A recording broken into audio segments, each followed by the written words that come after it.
let's blast off Stevens AES debate recap. Wisconsin Gov debate later. Zelensky and Netanyahu in D.C. Lady G funeral. Strait still closed. Situation monitored. TPS chaos. Fran Hong poll nuke. Wisconsin governor debate later. Get in now. Twitch.tv/Hasanabi. Okay. And we got some AES over AOC acronym thoughts. Yes. I love AES as an acronym because AES is also the acronym for actually existing socialism. It's what MLs use to describe countries that are run by some sort of like Marxist-Leninist, one-party communist state, whether it be China, whether it be Cuba, Vietnam. So that's what AES means, at least in these corners of the world, at least in our little corner of the world. So I think it's really funny that Abdul El-Sayed is also AES. I sometimes like saying, yeah, actually existing socialism. It's also an energy company in Ohio, but it's all right. Okay. Still need to rotate in the Zhongshan suit every other week, though. I will. You might want to skip most of the video until like the last 20 minutes is a summary of Israel's actions since October 7. It's good refresher, good recap. Dumb blast off meme pro-cap propaganda. It's too late for that pro-cap propaganda because I already blasted off. Ah, yes, the rage bait suit. I don't even like calling it the rage bait suit because it's just dope. Like, it looks good. That's what matters most. And people try to make like comparisons to Nazi Germany. These are stupid comparisons. Like, this is not, it's a suit that predates Mao, and it's a suit that has certainly outlived Mao's experience and his governance. And Mao Zedong is not Adolf Hitler. So it doesn't really matter what stupid Western chauvinists say about it. Ultimately, it looks good. And that's what matters most. And you can, I mean, look, here's the thing. There's 1.4 billion Chinese people out there. Okay. There are billions of people living in the Asian continent, many of which are quite familiar with this style of suiting. It's not dissimilar to the Nehru style of suiting as well. Okay. So, of course, the 330 million Americans think that they're at the center of the world and have their own personal opinions about this that are, in some respects, quite racist. But that is not going to deter me from wearing a nice suit that I enjoy, that I got made, custom made by a Chinese tailor. It has a lot of, it has a lot of value for me. Just because some dumb fuck people in the West have decided to say that this is like the same, this is the equivalent of wearing some Adolf Hitler garb is really stupid. It's also not a standard that they actually apply evenly. I mean, Michael B. Jordan wore a similar suit to the Oscars. I think green is your color. Thank you. You mean American flag blue. It's like seeing someone dressed in a jalaba and call it the Gaddafi suit. Yeah, it's just, it's stupid. It's unbelievably stupid. Well, the difference is people hate you to make a living. Yes, that's true. But that's never really deterred me from doing things that I want to do, you know? What do I always say? Never, ever cede ground to your opposition's cynical framing. Did you change your camera or angle? No, I did not. It's just the lighting is a little different today. Me gonna die. Me wanna die. Can you stream? I need to die in Vegas. Me gonna die in LA like Kendrick. I am Tupac. Okay, take a day off. Yeah. I tried to be patient and nice. I tried to not be that guy, but I just can't deal with you having no beard. Why? It looks so good. I keep thinking about it all day and night. It's ruining my life. Okay. Well, fear not, chatter. It's already growing in. I already have the 5 o'clock shadow. I'm a Michigander, and I met Abdul in person when he visited my city. He has great vibes. All of his events had a large turnout, and it was nice to see so many people, especially a large amount of old people. Happy to support someone with socialist views. Well, Abdul doesn't have socialist views. He's a capitalist. He says he's a capitalist. He says the problem is corporatism. It's not capitalism. We've had this conversation on this broadcast many months ago, if you recall. That hasn't stopped me from, lending my support, full-blown support to Abdul and in his race.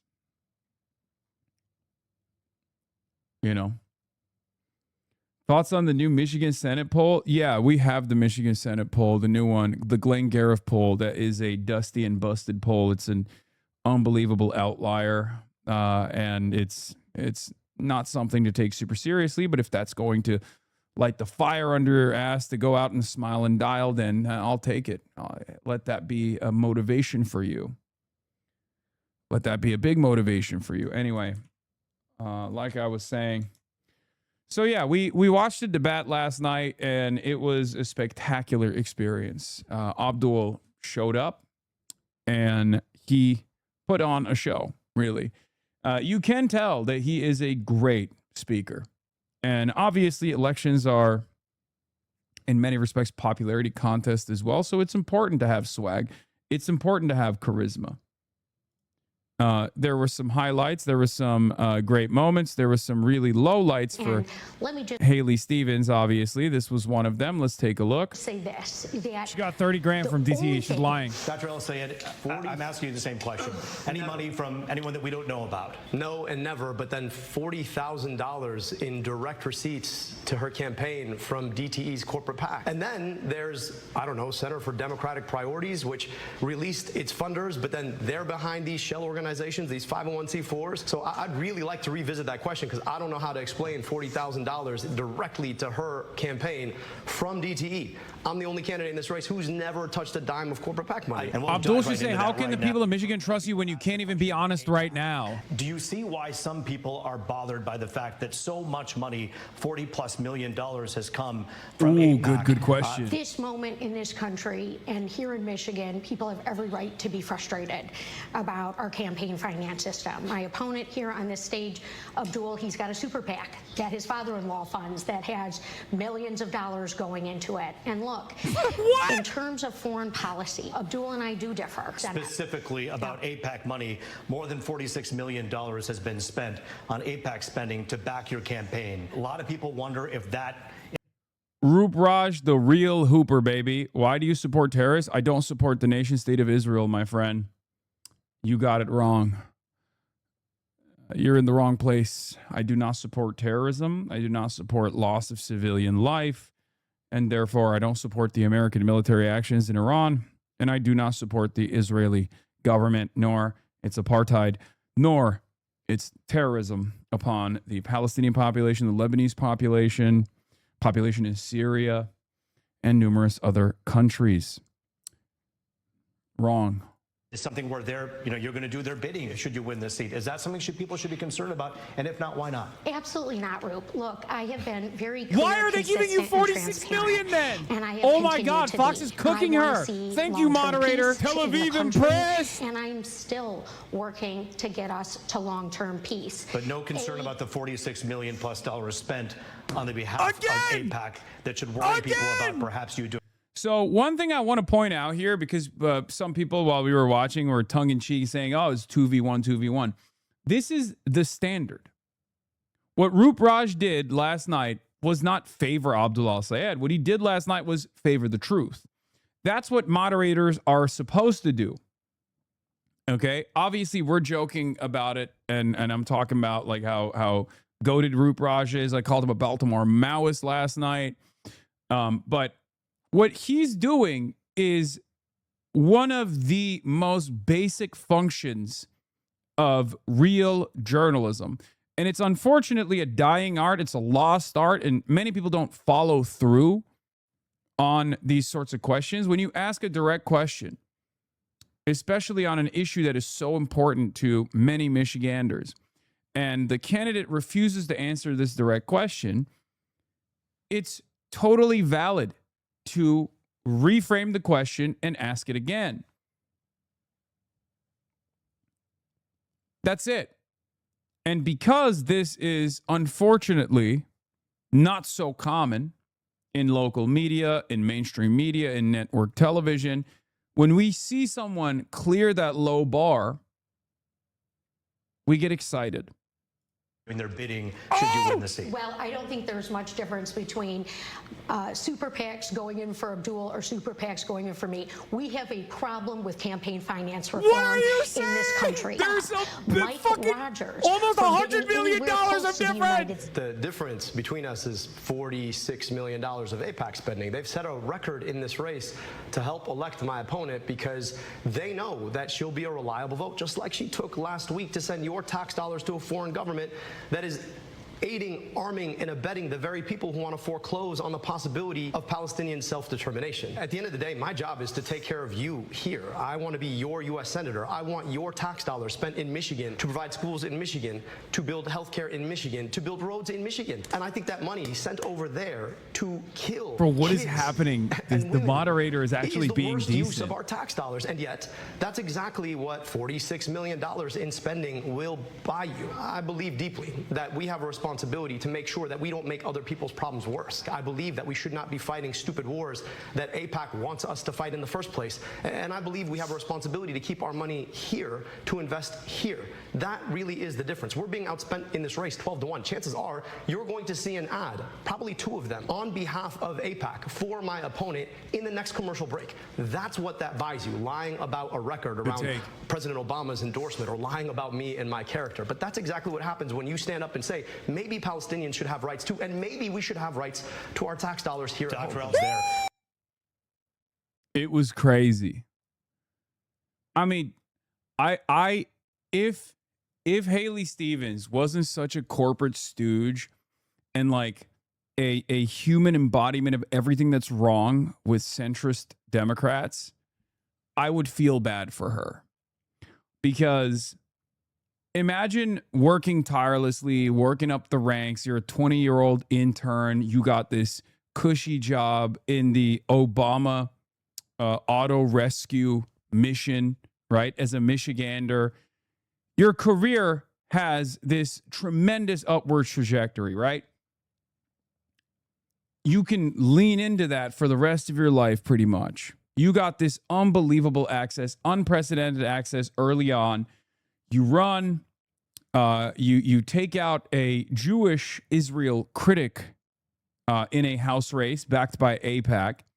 And then now you're about to make a Senate run and you're backed by all of the centers of power in the Democratic Party. You have Chuck Schumer backing you. You have the clear backing of the DSCC, right? They're leaning in your direction. And all of a sudden, you have this guy who is an unbelievable generational talent that you have to go up against. Not only is his signature policy one that has been objectively popular, but it's also one that the people are more receptive to. It's Medicare for all. The guy that has run and lost statewide office against the fairly popular Governor Gretchen Whitmer is now back at it in this statewide race. But this time, unlike the last decade or so, the appetite for that kind of politics is leaning in Abdul's direction. Devastating predicament for someone who did all of the right things, went through the party ranks, went through the party apparatus, and thought that this was her moment. Many such cases of this kind of seniority-driven politics failing in spectacular display over and over again. One of the greatest examples was obviously Maylot Kuros going up against Diana DeGette, who should have retired. But instead of retiring and propping up a centrist, groomed corporate Democrat to fill that role from Colorado politics, Maylot Kuros was bold enough to take a shot. And she won by 15 points. We're catching a lot of centrist Democrats off guard. 2028, I suspect, will be different. Okay? But that's precisely what's going on with Haley Stevens right now. That's precisely what's happening with Haley Stevens. Career politician, had everything mapped out for herself, for her career. And her biggest mistake, unfortunately, is the time that she's running for office. A time when there is tremendous appetite for change. Meanwhile, on the Lib and Learn podcast, which is, I guess, a liberal podcast, there's a little bit of chaos on the Haley Stevens camp. Not even these liberals are defending Haley Stevens. Let's take a look. I don't know. I'm kind of agnostic in that race. Like, I don't really like either of them, to be honest with you. Really? I mean, I liked McMorrow. Yeah. I mean, Wow. I don't know if he gets elected. I do think like he's a bit of a showboat. Like, I don't know. I don't like his vibes, but I'm closer to policy when it comes to him, like over Stevens. But Wow.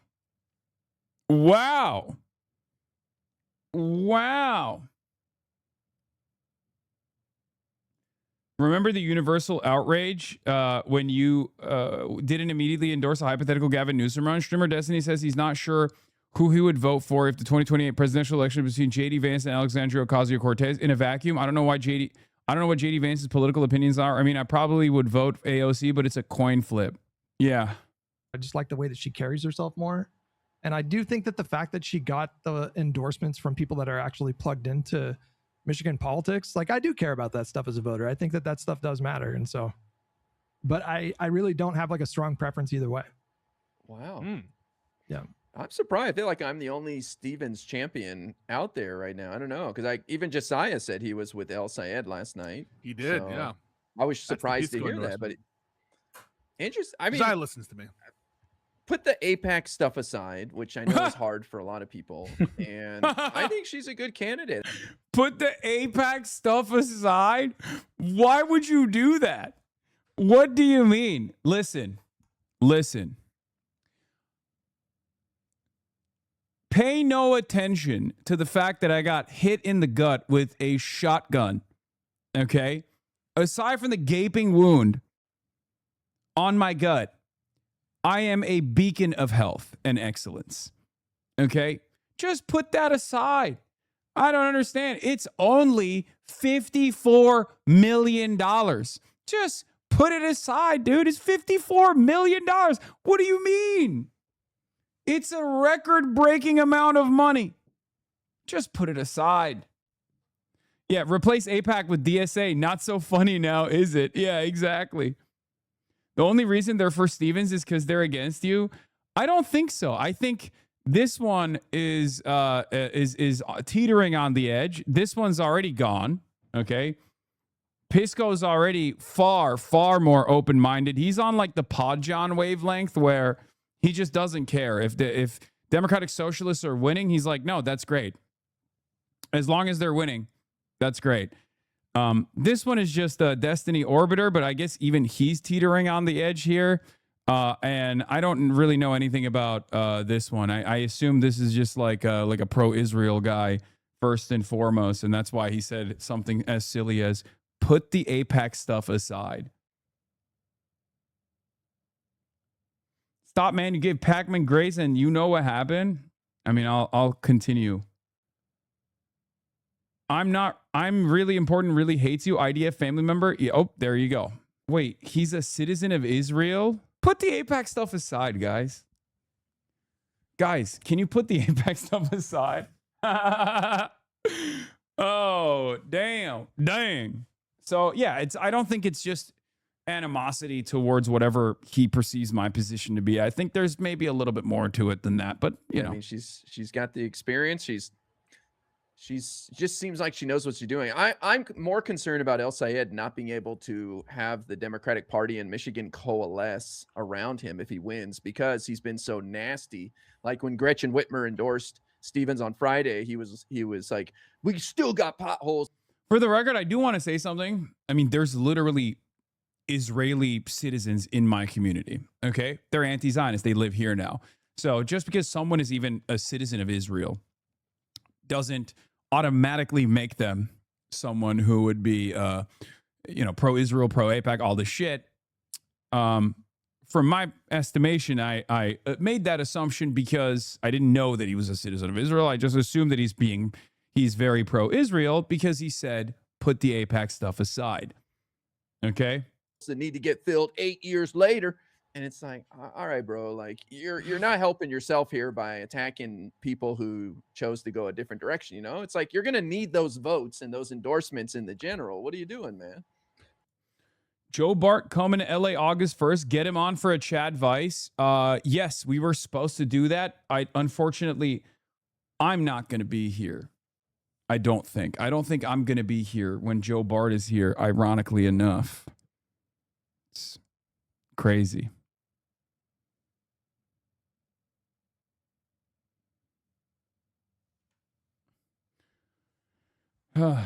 God, you suck at fun. How do I unsub? I don't. What is this? It looks like Roop Raj might be a fan. No, Roop, be careful. You're going to get banned from Twitch. I like that everybody in this community loves Roop Raj as much as I do. There's no such thing as Palestine 2 weeks ago. It didn't seem that crazy.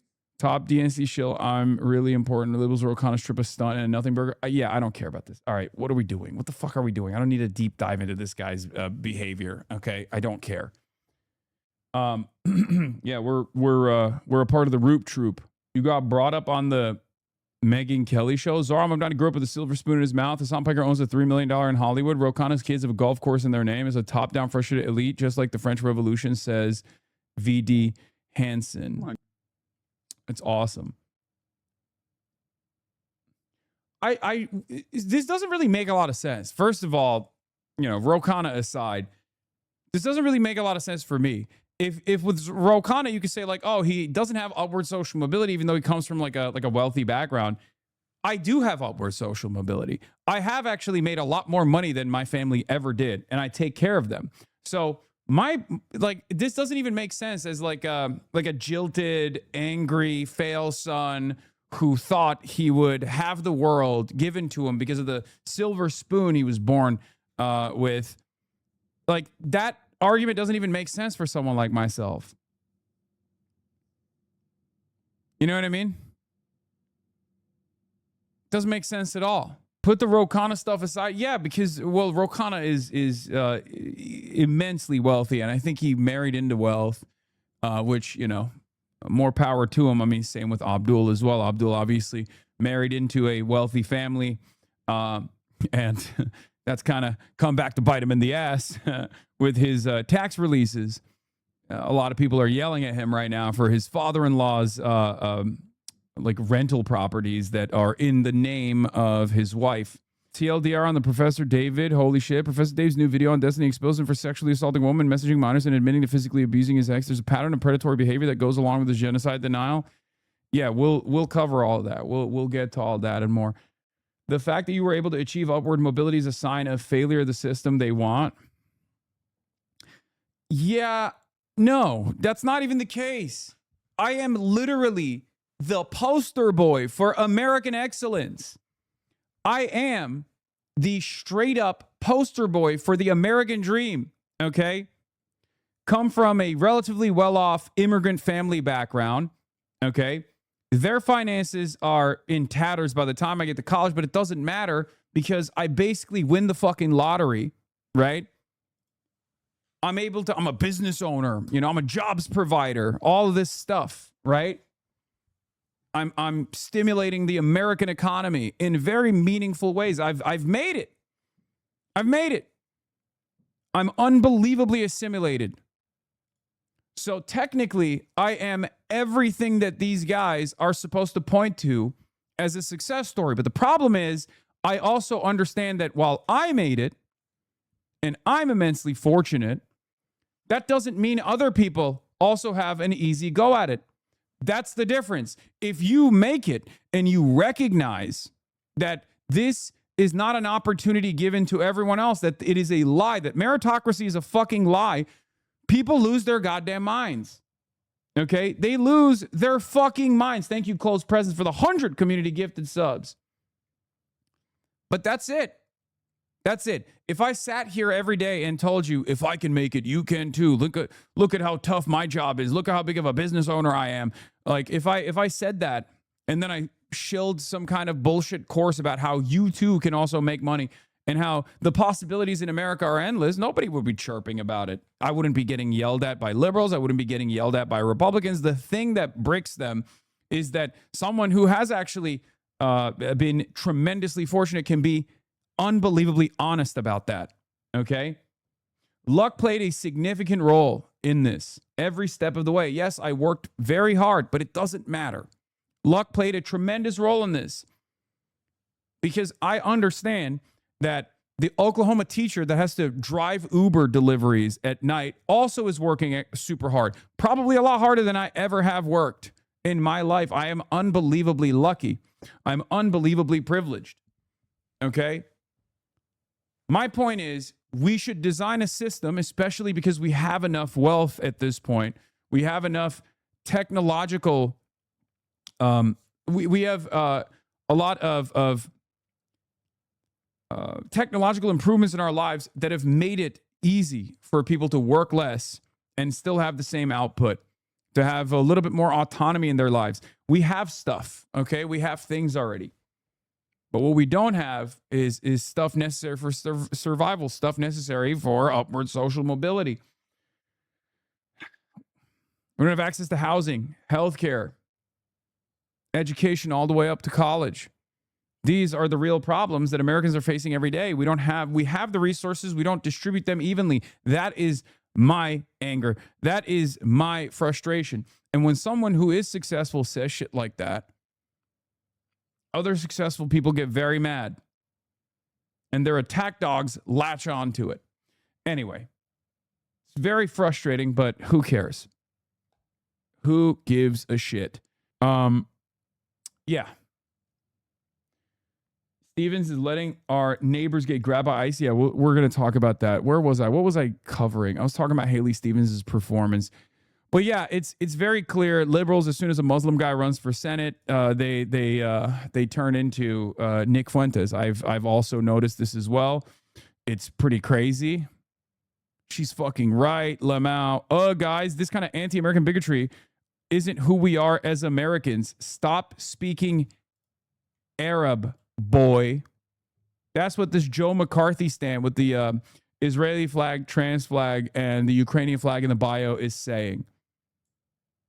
Like this person is fantasizing that this is what, this is how black people are. This is how black people would behave. Attributing their own personal anti-Arab and Islamophobic resentments to the entire black population, which is unbelievably racist. Yeah, it's projection. Was it racist? Yes. Did I find it funny? Yes. Are Arab Muslims white assimilating and don't like my black ass much? Definitely. That's why I'm not in a free Palestine mood. This gotta be CIA. I'm not going to agree with anything Angie Smith says here, but people need to stop pretending there isn't any tension between black folks and Arab folks in Michigan. People want to ignore what happened in 2024 and believe that didn't cause any bad blood in the Dem party. Arabs are extremely anti-black. This is Fed posting. This is CIA posting. That's it. This is CIA pros, dude. They've been doing this, okay? They've been doing this. And some do it for free 99. Some do it because they get paid to do it. Trying to create ethnic tensions between black voters and black people in general in America and Arab voters, Muslim voters. It's bullshit, okay? It's fucking bullshit. by and large, these tensions are not real. They don't exist. These people live alongside one another. This stuff doesn't exist in the real world. It is just exclusive to the internet. Are these real people? No. No. At most, the tensions that are heightened here can have a little bit of underlying resentment, something I've brought up personally as well. You know, there's this notion of Dearborn people in the state of Michigan. Okay. Having said that, by and large, black voters are unbelievably woke. Okay. They're woke on Israel. They're woke on AIPAC. It's just, this is highlighting some community representation, oftentimes community representation and community leadership that is getting direct payments from Israel by way of AIPAC. But there is no greater example of this this division being greatly overemphasized by the likes of CNN and mainstream media outlets right now, especially in the Abdul race, whereas it doesn't necessarily exist in the real world, is the fact that while the Congressional Black Caucus, the CBC, is base boosted by AIPAC in many meaningful ways, and Jim Clyburn himself has endorsed Haley Stevens, there are plenty in the Congressional Black Caucus that are separating from Clyburn right now to endorse Abdul al-Sayed. So I wouldn't be so certain. I would not be as certain as many are to snap into this idea that, you know, all black people are a certain way, or that the entire Congressional Black Caucus is a certain way.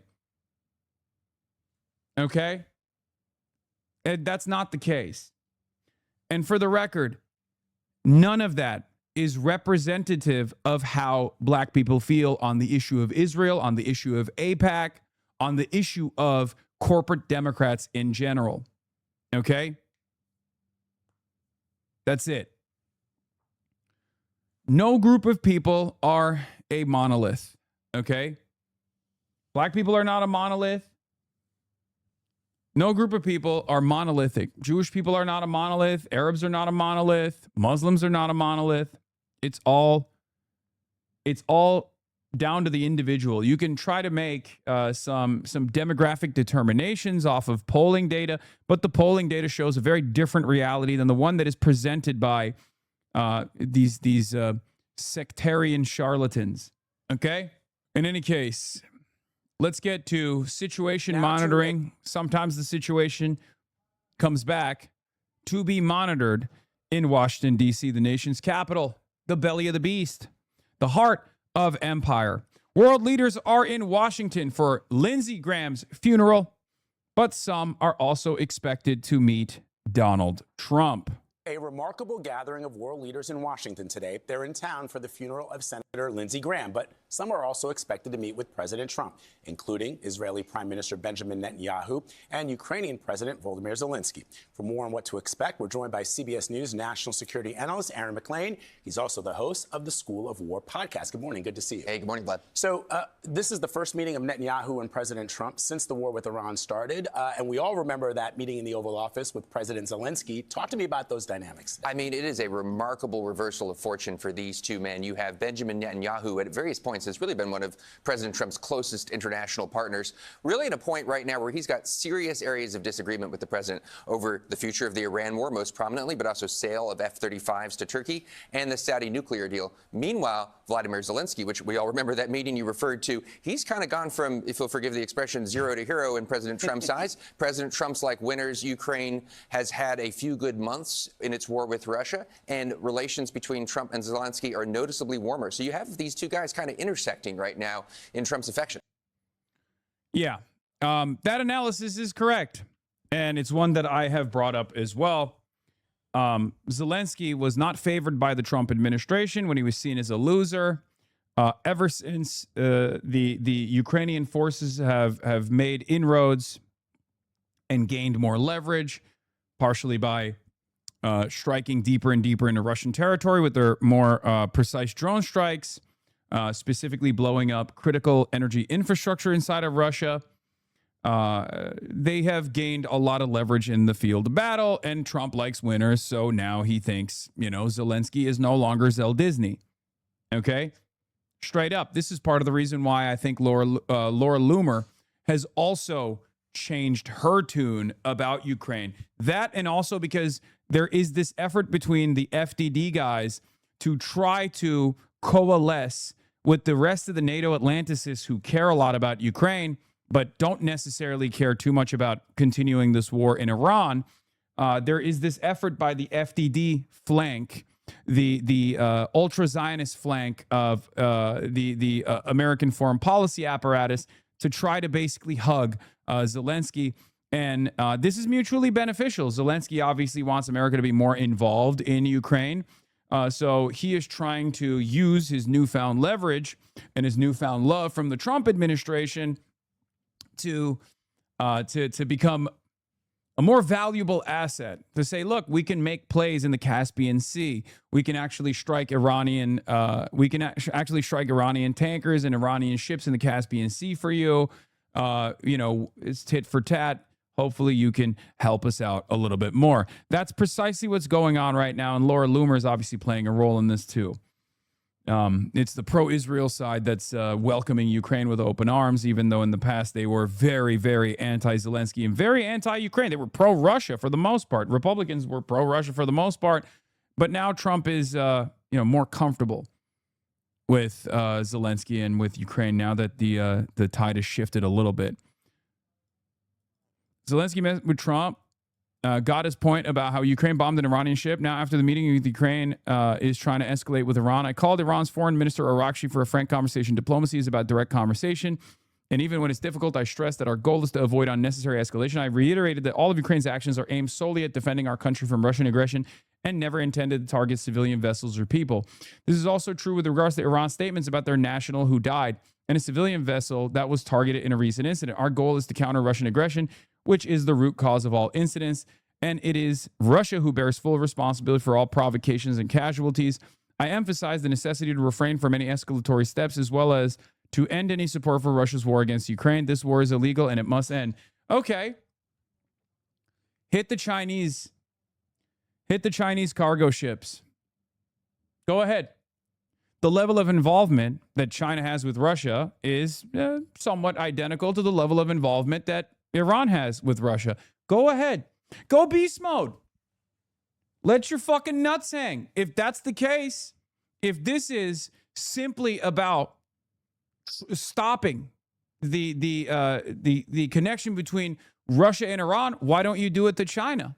China is perhaps aiding Russia in more significant ways than Iran is. Let your fucking nuts hang. Why won't you do this to China, but you're doing it to Iran? And why are you doing it to Iran now? And before people say, didn't the Shahed drones change the game in the Ukrainian conflict? Yes. It was definitely helpful for Russia's illegal occupation and invasion. But here's the thing. Which of these two non-aligned countries that continuously trade with Russia against all of the restrictions placed upon Russia by the Western world is more significant?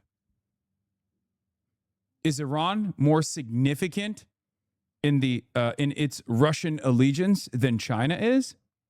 The reason why I'm bringing this up is because the whole purpose of this incident, the motivation behind this incident, has nothing to do with actually attriting Russian capabilities and everything to do with trying to expand the theater and trying to get more involved in the Iranian conflict. That is what Ukraine is trying to do.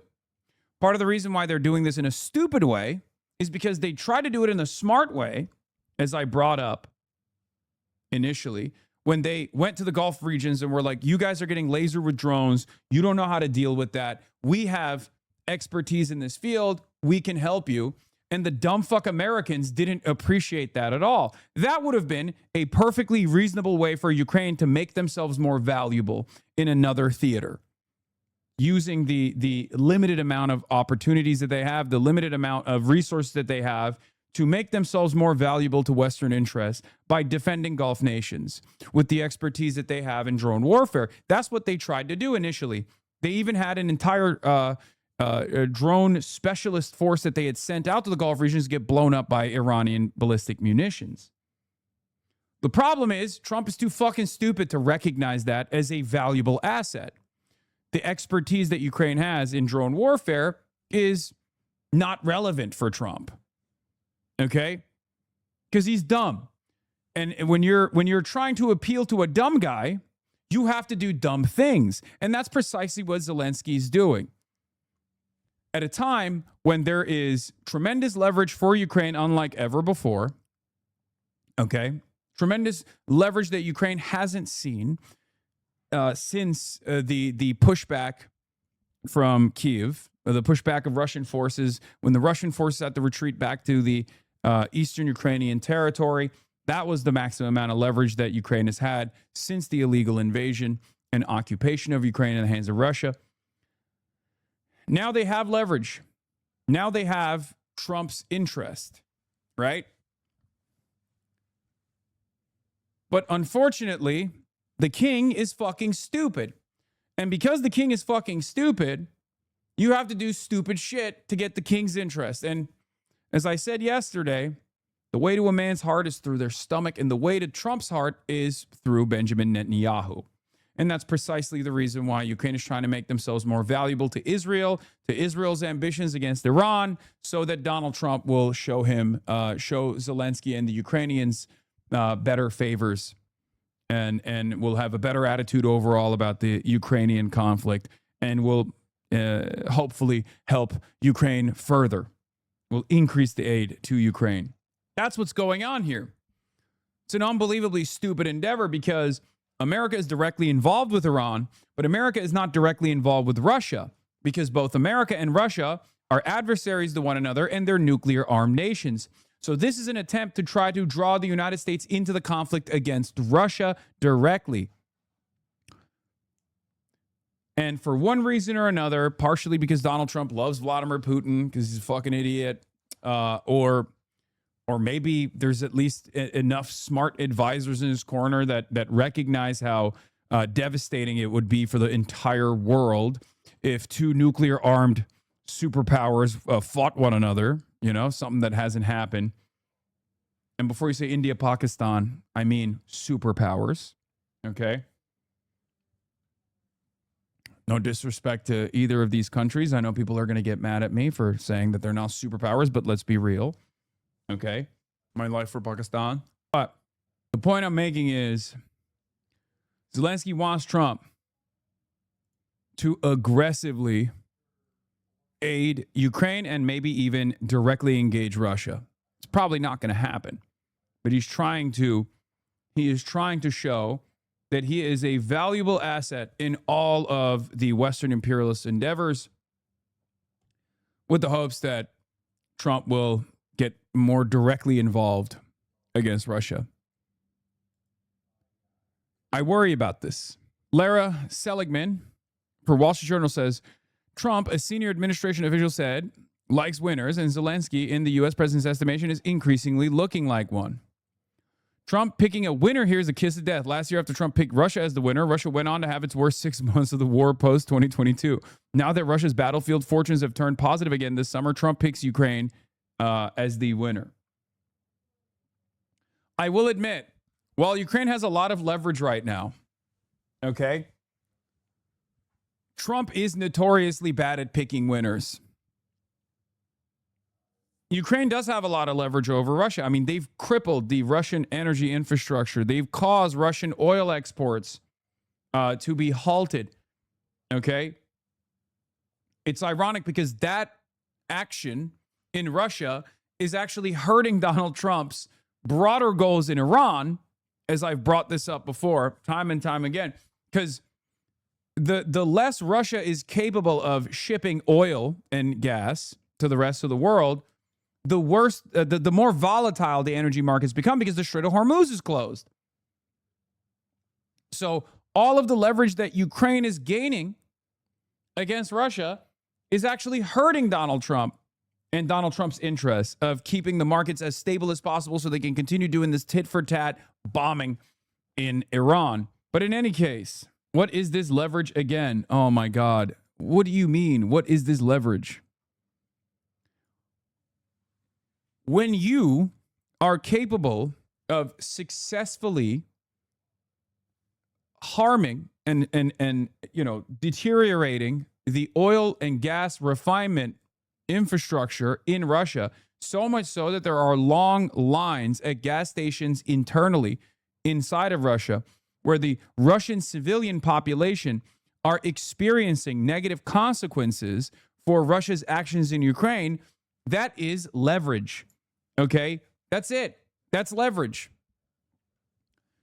Just as when Iran successfully stops the transiting of oil tankers from the Strait of Hormuz, which then have an international consequence in the global energy markets, and forces the hand of many Asian countries, many African countries to artificially destroy demand in an effort to make sure that they are not going dark.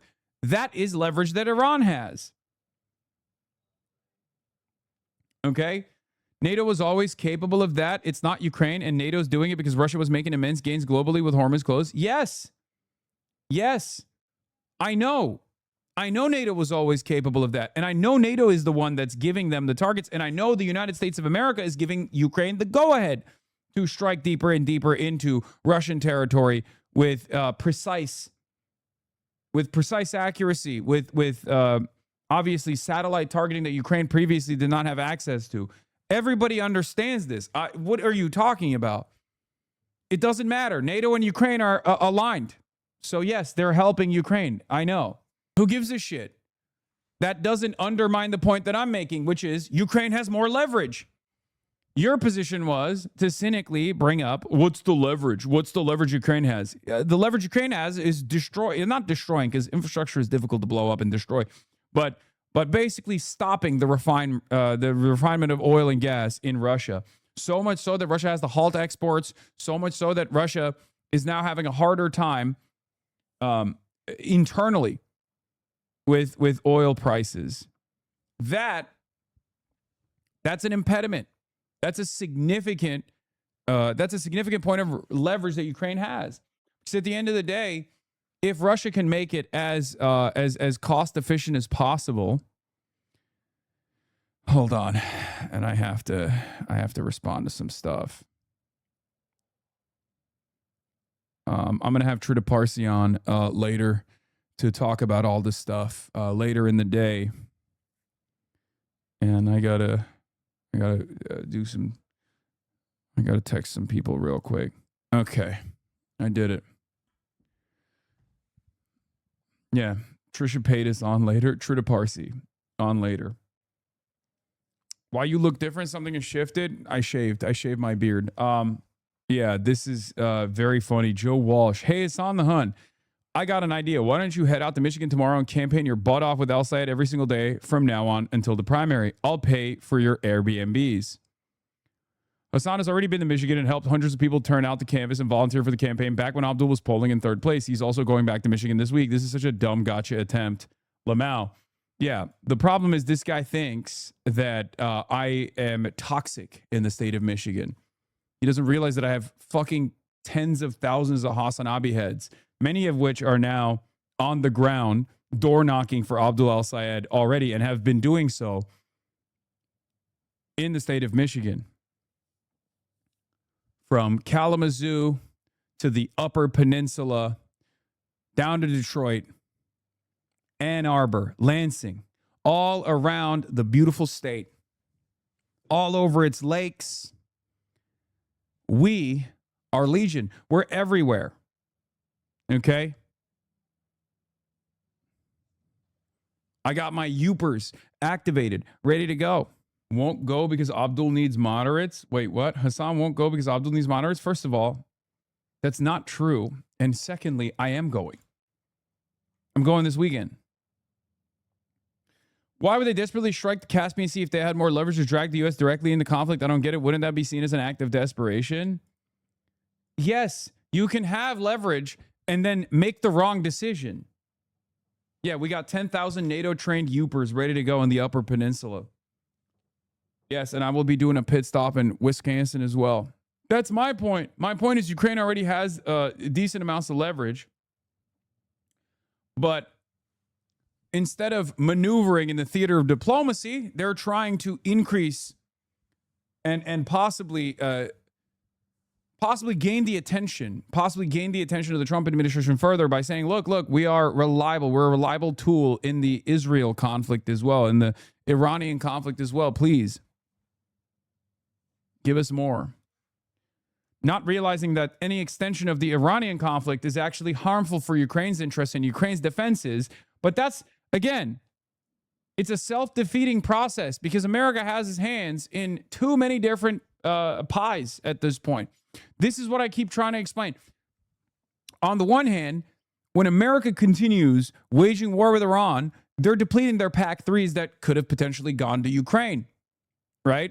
Ukraine has watched hundreds of Patriot missiles blow up, intercepting Iranian munitions in the Gulf, specifically to defend Israel. Okay? That's what they've watched. That's what they've watched unfold. So for them to try and extend the theater, for them to try and extend the conflict, expand the theater, extend the conflict in Iran is self-defeating. Just like Ukraine has been able to gain leverage over Russia by blowing up oil tankers, by blowing up critical oil and gas infrastructure inside of Russia, deep in Russian territory, has been good for Ukraine, but bad for America's overarching interest because it increases market volatility because of the Strait of Hormuz being closed by Iran. They have dueling interests in this circumstance. So we shall see where this goes. Sayed Abbas Araghchi, the foreign minister of Iran, had this to say, was assured by the Ukrainian foreign minister that the attack on an Iranian ship was unintentional and Ukraine seeks no escalation. Iran does not seek escalation either, but made clear any attack on our citizens and our interests is unacceptable. There must be restitution for the losses. Yeah, I think Ukraine is going to behave in a stupid way. This is another like Boris Johnson and the Antalya summit moment. That's what I think. And everyone who is, of course, everyone who has a Ukrainian flag in the bio are going to get mad at me and they're going to say, fuck you, Hassan, you're pro-Russia. I'm pro-peace. I'm pro-peace. I understand that Vladimir Putin is insane. I understand that Vladimir Putin is not invested in a peaceable solution here, but Ukraine has gained at least a decent amount of leverage where there could be a push. There could be a push with the hopes that, you know, Vladimir Putin takes a bloody nose, receives a bloody nose, and maybe restrains himself in this circumstance. But we'll see. I don't think so. I don't think it's going to happen. Can you blame Ukraine? Thousands of Shahed drones hitting Ukraine for 2+ years. Okay, once again, the question is, why won't they do this to Chinese commercial vessels? Those drones have Chinese components all over them. They're dual use. China has very clearly not restricted trade with Russia. China has aided and abetted Russia in more meaningful ways than Iran has. Why are they not doing this to China then? Why are they doing this to Iran, and why are they doing it now? Come on, guys. Why are they doing this to Iran, and why are they doing this now? We can't be stupid, right? We don't have to behave in this stupid manner. You know the answer, man. Come on. Don't act dumb. Yeah, I do know the answer. I do know the answer. They're desperate. But their desperation is not causing them to make the right decision in this circumstance. It's causing them to make the wrong decision. The best possible solution here for Ukraine would be to sit around and hope that the Iranian side of this conflict ends instead of continues, okay? The Iranian side of this conflict ends so that America can focus their efforts on, taking advantage of the additional leverage that Ukraine has in the Russian invasion. That would be the best possible solution for Ukraine, because it's not a secret that the attention has diminished on the Ukrainian front ever since October 7 happened. Because Israel has always been our number one priority. It's the number one ally that we have. There's no other country like Israel. That might take years. No, the fuck it won't. What are you talking about? That might take years. You think there's a year worth of strategic petroleum reserves left in the tank? Are you delusional? Try a month, okay? Yeah, it'll be interesting to see what happens. Let's circle back to the war with Iran. CBS News has found that high-level U.S. officials have concerns about munition shortages in the U.S. military, something both the president... Very revealing is that Zelensky has been making the argument that Russia is helping Iran instead of Iran is helping Russia. He's positioning this as Ukraine joining the Iran war, not Iran joining the Ukraine war. Yes. I mean, they say both. They say both, and there's truth to it. Of course, Iran has been a reliable trade partner to Russia. Iran gave not only Shahed drones to Russia early on, which Russia used on Ukrainian territory to make territorial gains, but also Iran gave the Shahed drone IP to Russia so they can build their own version of the Shahed drones, which they have been building for years at this point. Okay? My point is this. There are countries that have found themselves in the sphere of Russian influence to a certain degree, or Russia has found itself in their sphere of influence. China is one of them. The DPRK is another one, first with artillery shells that they provided to the Russian front, and then also with thousands of troops. Now the number they're suggesting is going to be approximately 30,000 North Korean troops in the front lines. First, it was North Korean troops inside of Russian territory offering perimeter defense in the Kursk offensive. Now they're talking about, North Korean troops in the front lines inside of Ukrainian soil, Ukrainian territory. Okay? An additional 30,000 of them. So to varying degrees, countries that have been designed as American foreign adversaries are joining this proxy war between the United States of America and Russia. Okay? Yes, I know North Korean troops have already been on the front lines. I'm saying I'm walking you through the evolution. Initially, there was speculation that North Korea had deployed troops. The speculation was that North Korea was doing perimeter defense inside of Russian territory when the Kursk offensive took place. Then they started making their way to the front lines after the Kursk offensive was pushed back. North Korean troops are now becoming a more meaningful part of the invasion of Ukraine. Yes, the Kirk offensive. The Charlie Kirk offensive. So,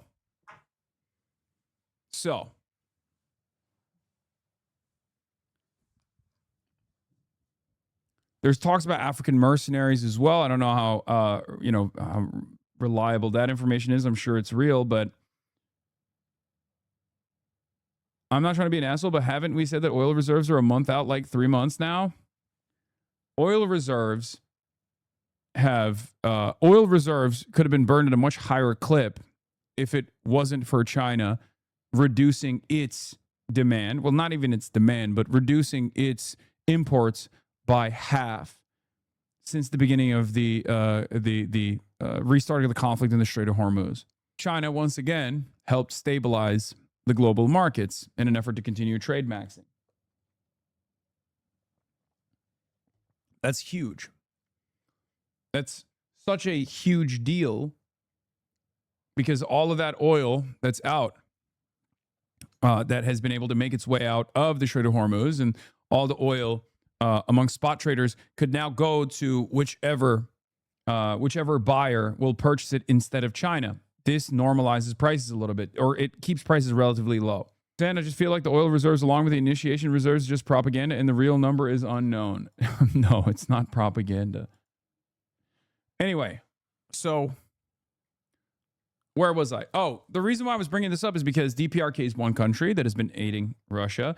Obviously, India also has been an entry point for Russian oil and gas into the global marketplaces as a way to avoid the sanctions that Russia is receiving. So India has been helping Russia to a certain degree as well, to a limited degree as well. There are no punishments being dished out to China or even India, right? The reason why Ukraine is attacking an Iranian tanker, an Iranian commercial ship in the Caspian Sea, is not because the Islamic Republic is aiding and abetting Russia in a very significant way, and this is going to achieve some sort of military objective for Ukraine. That's not the reason. The reason why they're doing it is because they want to make themselves more valuable in the eyes of Donald Trump, and because Donald Trump's a fucking idiot, this is the type of shit he responds positively to. But this is, in my opinion, a mistake. It's a very dangerous mistake, as a matter of fact. Do not lean into this dumbass. And the Secretary of Defense have disputed. Given that the Secretary of Defense has been back to the Hill to ask for more money, how do you assess this? Well, we seem to see this already having an effect. Reports suggest that the munitions issues have caused, or at least contributed to this pause we see in operations against Iran right now. If you break down the shortages that we have, it seems to be concentrated in interceptors, defensive weapons. This is a very serious issue because, of course, this is what you fire to shoot down Iranian ballistic missiles, anyone's ballistic missiles, cruise missiles, incoming drones. Yeah, like if America can't protect its own assets in the Gulf, if America can't sufficiently protect Israel because there is a hard limit to the amount of interceptor missiles that America has, what makes you think Ukraine expanding the conflict is going to magically materialize more PAC-2 or PAC-3 missiles for Ukraine at a time when America is panic shipping the deferred shipments that were supposed to go to European allies? This also leaves European allies, NATO countries, I can't even talk. This leaves European allies naked and afraid. There's only a finite amount of supply of this stuff, okay? They can't get these munitions from China. They're getting it from, as NATO countries, from the United States of America. This is their missile defense, okay? America has already stopped or deferred their shipments of PAC-3 missiles to Switzerland and numerous other European and Asian countries that were supposed to receive these PAC-3s. Why have they done this? Well, they've done this because they're running out of fucking PAC-3s in the Gulf. It's the same reason why they brought THAAD interceptors.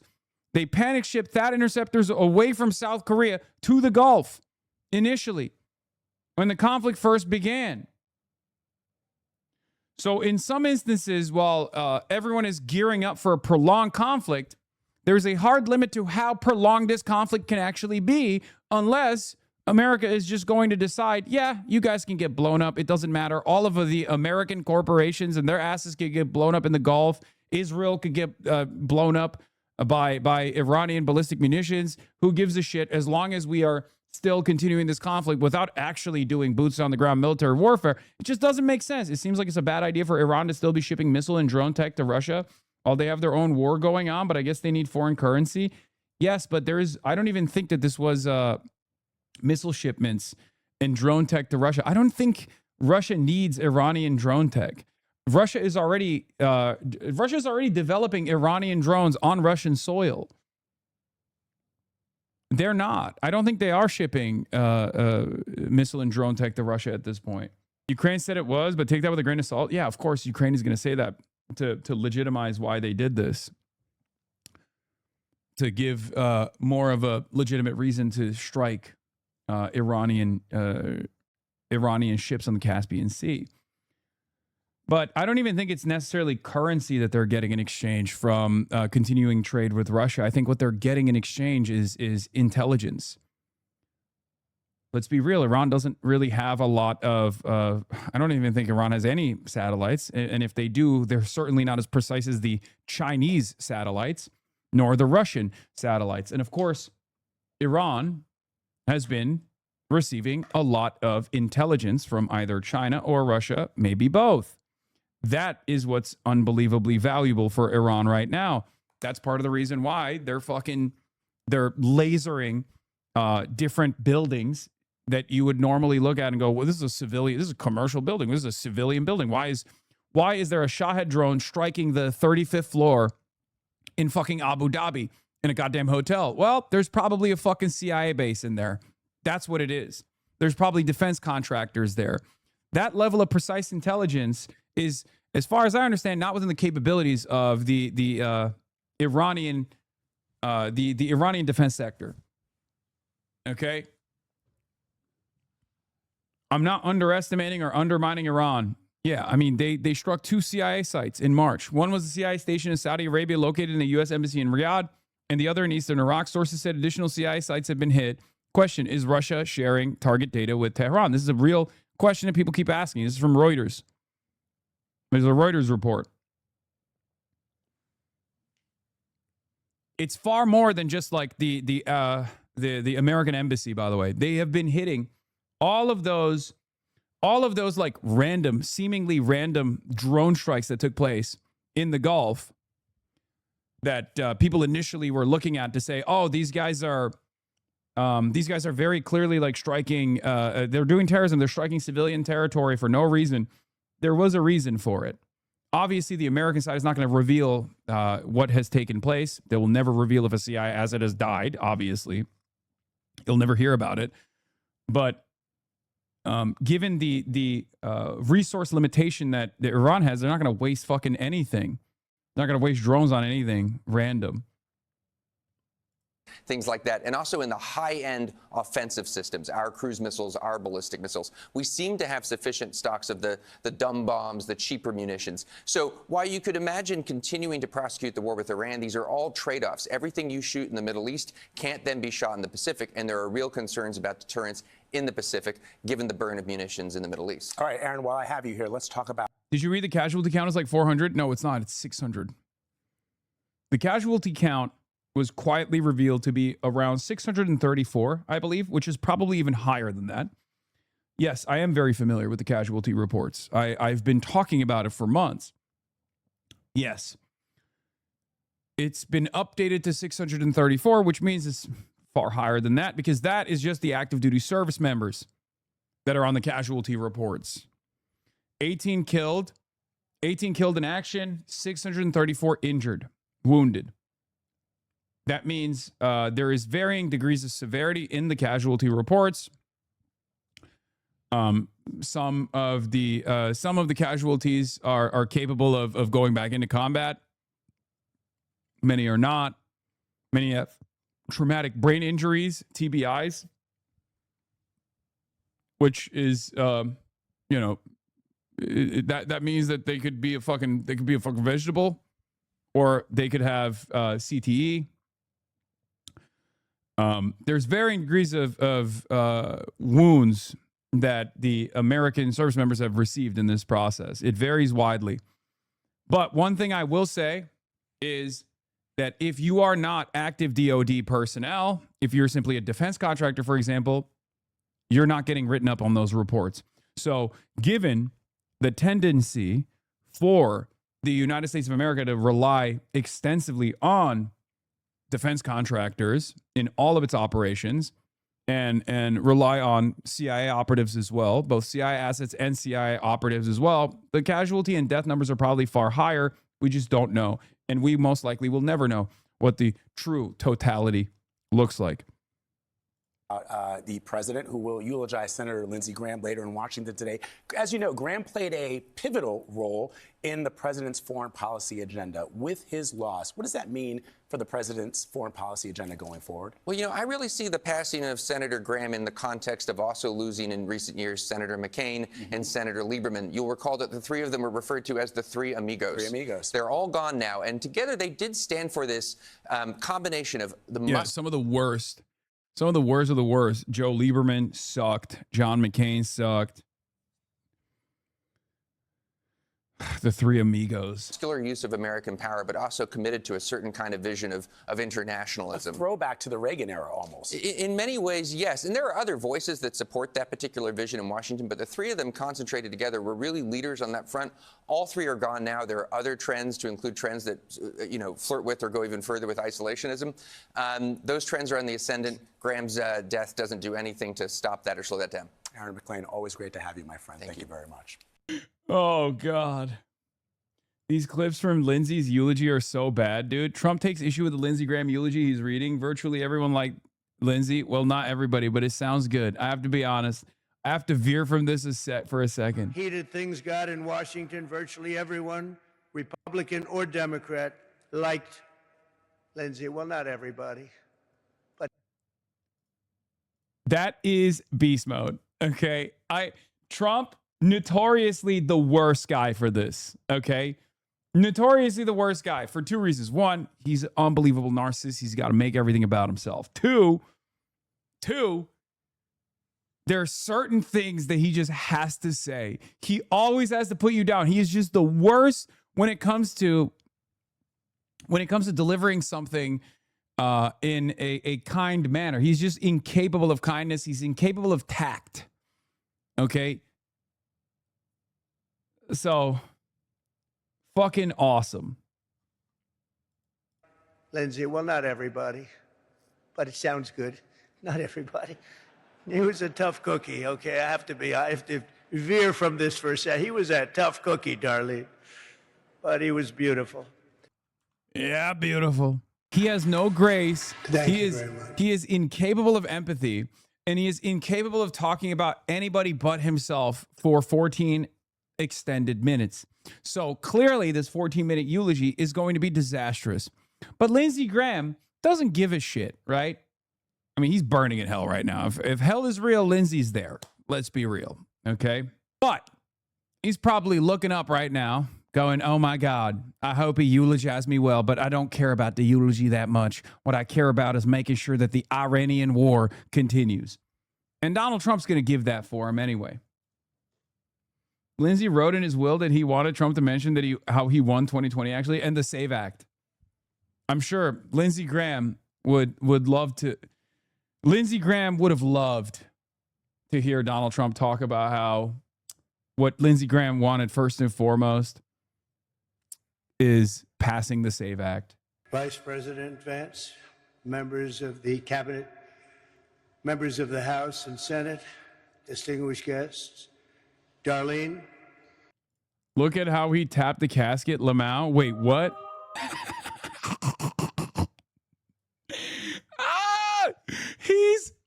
He's crazy. He can't help himself, bro. What the fuck is this?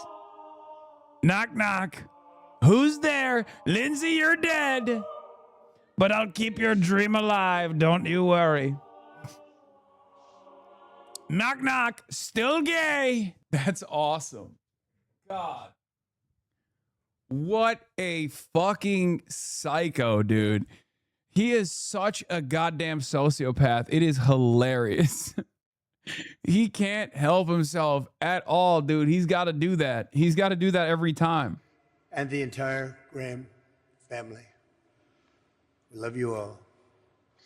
Today we gather in the deepest gratitude and profoundest sorrow to honor a beloved friend, a devoted brother, a respected statesman, a giant of the United States Senate, and a true American original who left us much too soon. And that can only be the one and only Lindsey Graham. At least Trump went to his coworker's funeral, okay? There are some who won't go to mine. Oh, Jesus. By the strength of his steadfast convictions, the force of his magnetic personality, and the goodness of his noble soul, Lindsey rose from a small town in rural South Carolina, a place he loved so much. Not as much as Tel Aviv. Become a constant fixture of American politics at the highest level, and a force to be reckoned with all over the world. For more than 30 years, nothing of consequence happened in this capital without Lindsey Graham knowing about it. Nothing of significance happened anywhere in the world without Lindsey Graham having a view on it. And no bill became law in the most exceptional republic in human history without Lindsey Graham having a say in it. He was a man who gave America the full measure of his good and mighty heart until that heart... Just straight demon, okay?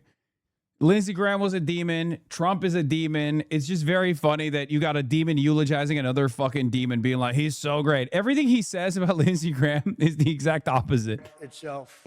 But it is kind of funny that, you know, this forced Donald Trump to talk about anybody but himself for, you know, approximately 10 minutes. Let's see how long it takes. So we're 1 minute and 57 seconds in. He hasn't gotten off script. Let's keep going. Just gave out. But even though No! What?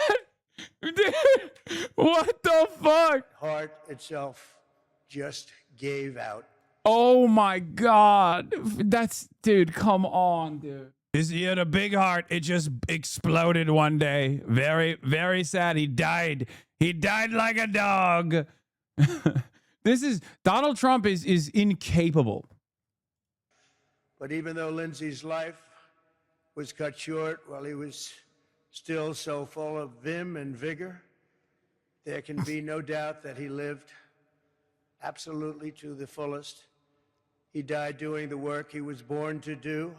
He was truly a great politician. Yeah. Continuing American wars overseas at the behest of Israel. Serving the country he loved to serve so deeply. He went out at the peak of his career, at the top of his game, as a legend that every one of us, many of us here today, blessed to know him, and a friend that none of us will ever forget. There was truly nobody like Lindsey Graham. It was his hometown of Central South Carolina that Lindsey first learned the art of politics.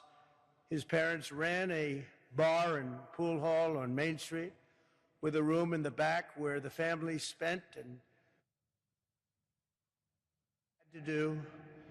As Lindsey said, his father taught him the key to being a successful bar owner is that you have to be funny enough that people will keep coming back, and that you have to be tough enough that you can stay in business and thrive.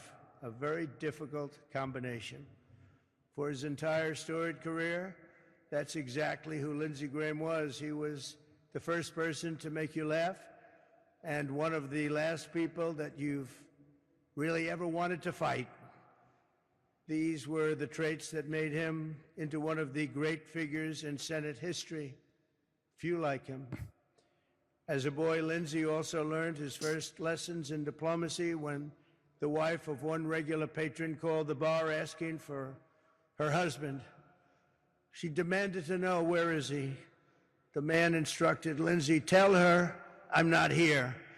And young Lindsey nodded and said into the phone to the wife, he said to tell you that he's not here. That was Lindsey. When Lindsey was just 20 years old, he lost his mom. So he's a snitch. 15 months later, he lost his dad. Their deaths left his 13-year-old sister, Darlene, an orphan. But in God's mercy, she had her wonderful brother to take care of her. On top of it all, Lindsey became her guardian while still in college and helped raise her. He later said that for all his achievements, and he had many, his single proudest accomplishment in life was how well Darlene turned out. He had total respect and love for Darlene. Nothing could be more fitting than that woman who was Lindsey's proudest legacy, now continues his legacy of service in the U.S. Senate, a place that he cherished.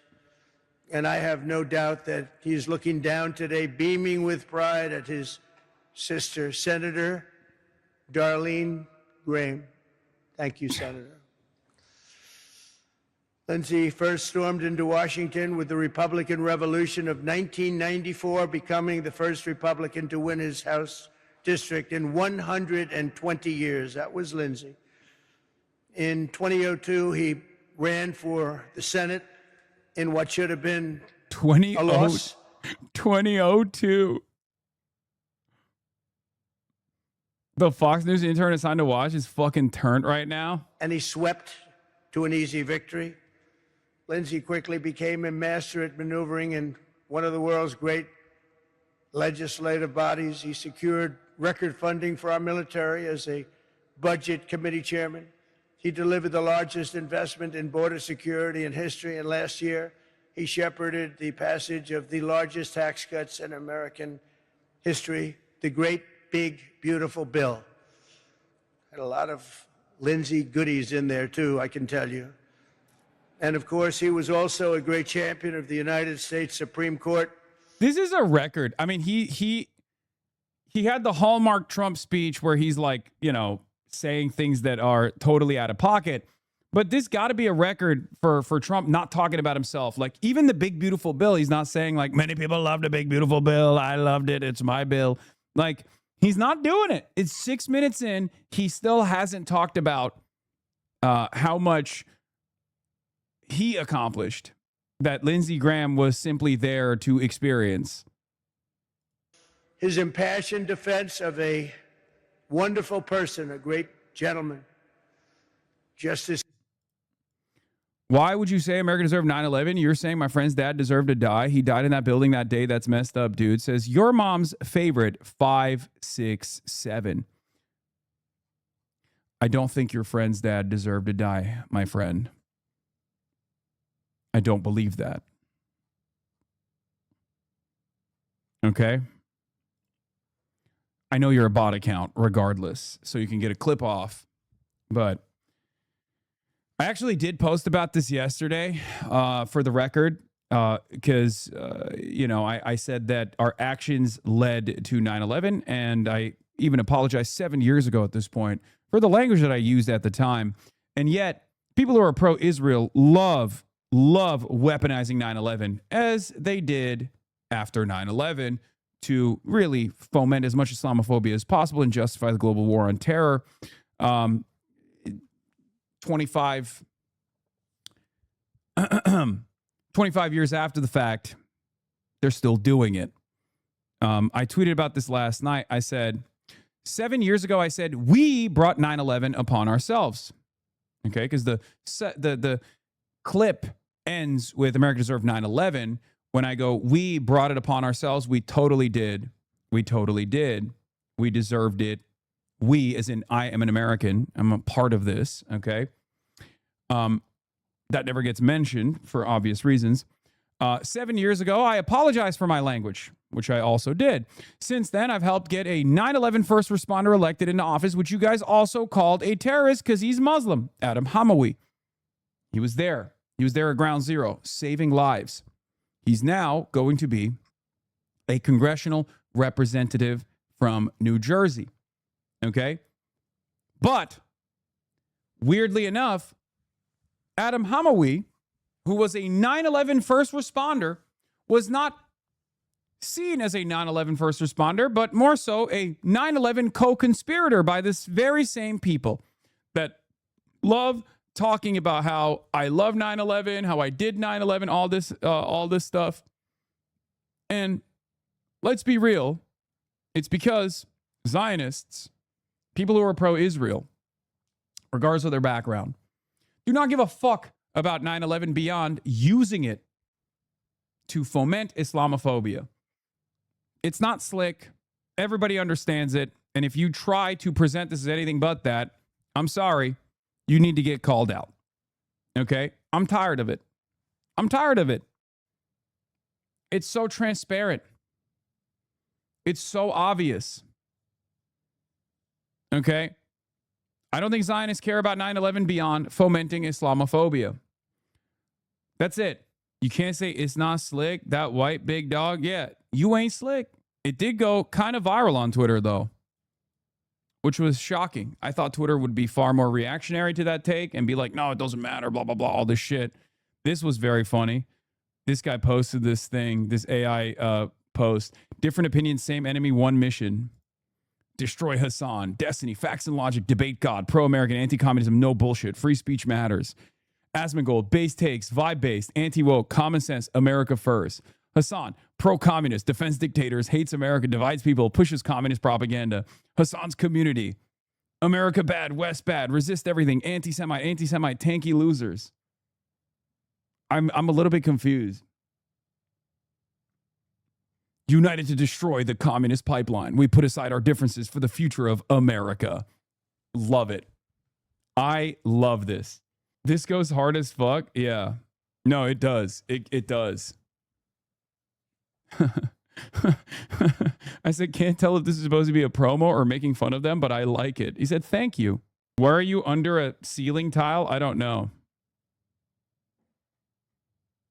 Different opinions, same enemy, one mission.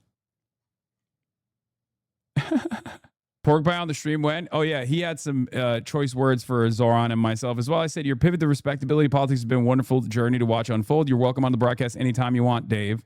I hate watch all three of you. Okay, I'll take it. That's the view count. Subscribe for 9 months. That's a subscriber. That's a loyal follower and a subscriber. We take those. All three of you. Anyway, where was I? This fucking boring ass eulogy. Kavanaugh ended a disgraceful attack on this very good man and gave us one of the greatest moments the Senate has ever seen. It was a truly monumental moment in Senate history. I believe it was Lindsey's perhaps finest hour. But no matter how... My father's a ground zero first responder, was there a few hours after the towers fell. He died from the smoke down there and also broke his neck going down in a few of the holes that were left. A bunch of politicians had him talk in front of some mics, but that was it. They never tried to actually help him. And by the time the Zadroga bill passed, he was gone. I 100% respect and agree with your viewpoint on it.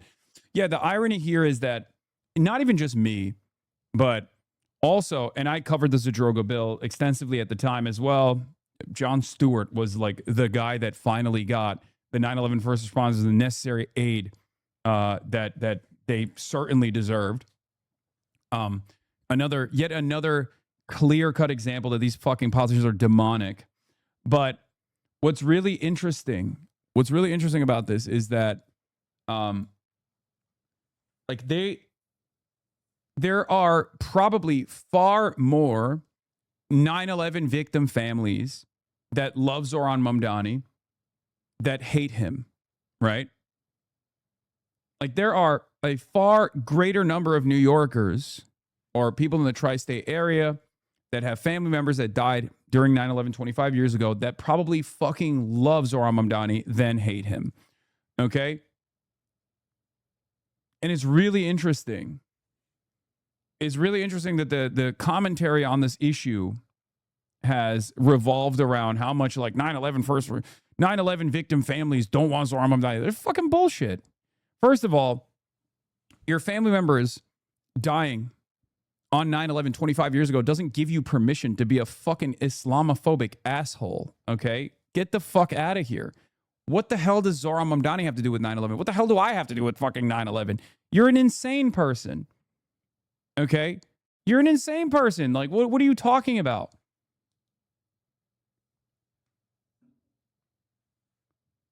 It's totally ridiculous.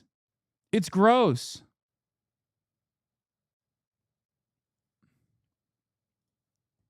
Anyway, we'll talk about that in a little bit. Heated things got in Washington. Virtually I got the everyone, Judd Legume thing Republican too. It's or good. Democrat, liked Lindsey. Well, not everybody, but it sounds good. Not everybody. He was a tough cookie. Okay, I have to veer from this for a second. He was a tough cookie, Darlene, but he was beautiful. But he was also ready with a joke and a gleam in his eye. After being lectured on the excruciating details of patent law by a fellow senator during a flight, Lindsey declared that he had discovered a new form of enhanced interrogation and torture for the Guantanamo Bay area. He said, this is really bad stuff and boring. And while he was an incredibly hard worker, he was not exactly an early riser, as many of you know. When Senator Tim Scott, a great gentleman in his own right, I can tell you, invited him to prayer breakfast at 8:30 a.m., Lindsey told him, Tim, if Jesus himself comes... The Frame newspaper gave them more Islamophobic ammunition. Yeah, I don't give a fuck about that. That one is extra silly. Like, it's a literal piece of history. Like, dude, you don't get to own 9/11, okay? I'm an American citizen. It is one of the most important historic events that shaped the world, okay, in devastating ways. The idea that like only reactionaries get to talk about 9/11, they get to dictate how other people talk about 9/11, that's totally fucking ridiculous. They can be as Islamophobic as they want. Okay? They can be as Islamophobic as they want. They can say, oh, Hassan, he's Muslim. He loves 9/11. He wants to do more 9/11. It's fucking bullshit. It's bullshit. You say never forget. Well, there it is. Okay? Anyway, I can't. I'm so bored of this fucking thing. Before 10 a.m., I ain't going. Yet, while he was always quick to laugh, and no one ever doubted the gravity of his mission, above all, Lindsey Graham believed in a strong America. He wanted a strong America.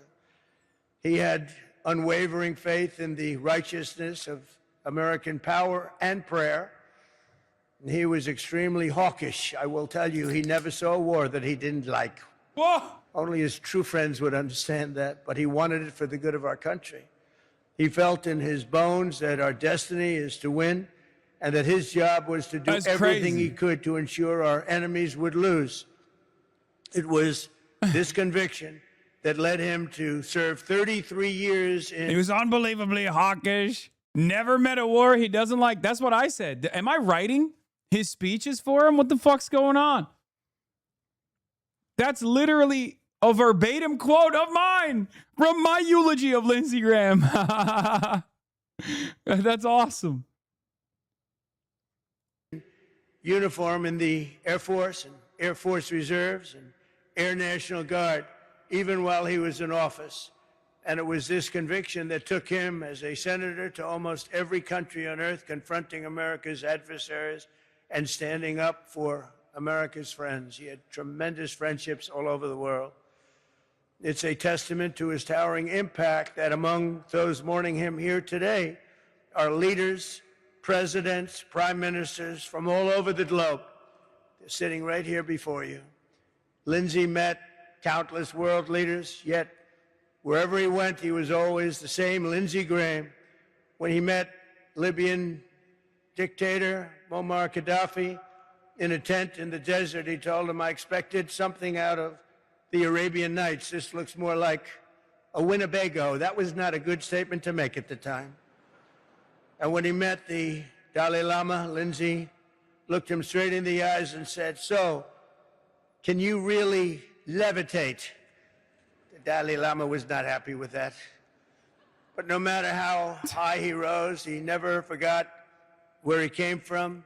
There's probably not a single town in South Carolina where Lindsey did not help repair a bridge, expand a school, improve a hospital, or recover from a disaster.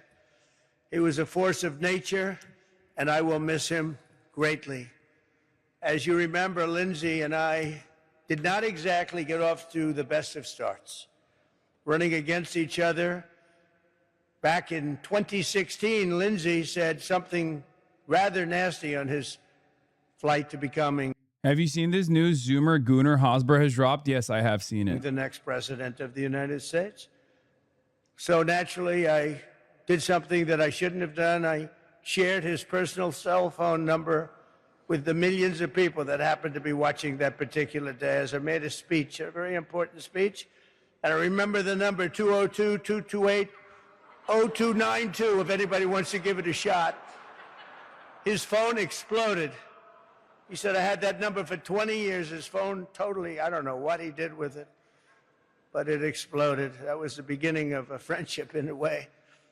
But it was Lindsey who had the last laugh, because while I blew up his phone all for one day, we became great friends, and Lindsey did not stop calling me for the next 10 years. It was not easy. I always cherish the memories of our golf games, and only because of his really, and I will say, this memorial service, it's so hard to say, a memorial service for Lindsey, it's hard to say.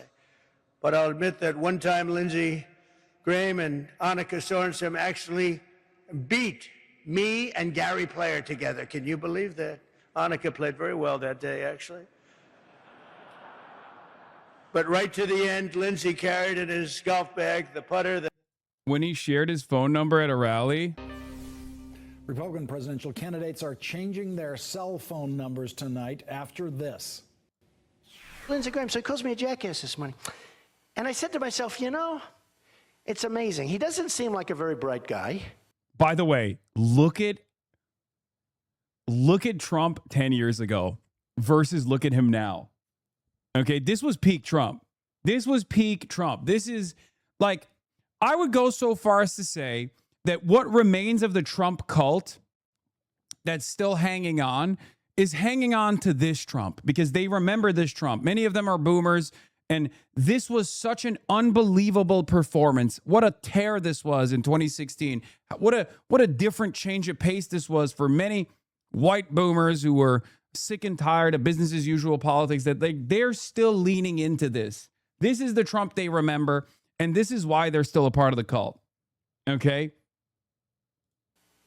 Okay? He actually probably seems to me not as bright, honestly, as Rick Perry. But today I got called a jackass by this guy. And then I said to myself, hey, didn't this guy call me like 4 years ago? Yes. He called me 4 years ago, 4 years ago. Lindsey Graham. I didn't even know who he was. He goes, Mr. Trump, this is Senator Lindsey Graham. I wonder if it would be possible for you to call Fox. Because, you know, until I ran, I had that little thing where I do it just for fun. Fox and Friends are so great. Brian and Steve and Elizabeth, they're great people, right? Look at the boomers clapping. They're great.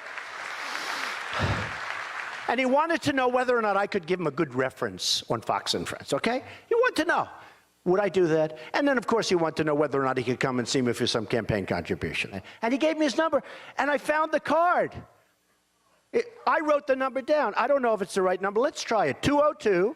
I don't know. Maybe it's, you know. It's beast mode. Fucking beast mode. Come on, dude.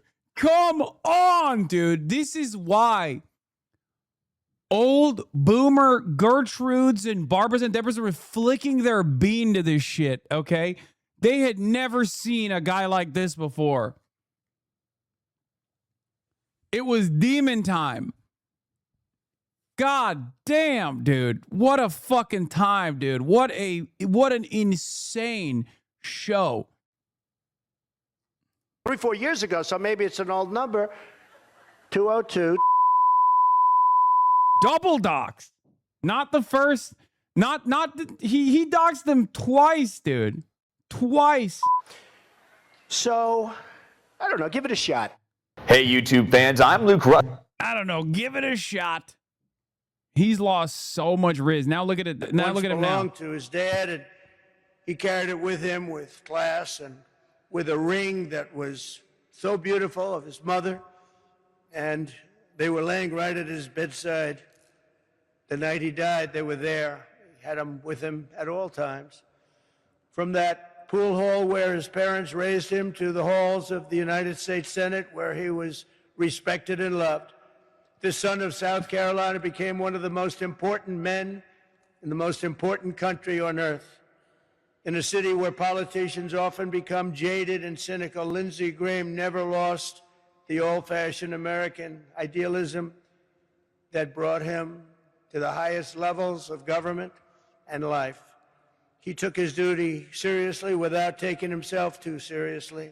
He was unwavering in his principles, but always willing to listen. He always wanted to listen. And one thing about Lindsey that we all know, he never quit. You wanted him to quit, you waited for him to quit, but he would never quit. Above all, Lindsey Graham loved America, and he believed in the American people. If you shared that view, you had a friend in Lindsey. If you didn't share it, there was no fiercer or more constant opponent. Our nation needs more men and women like that great person sitting, laying, wherever he may be.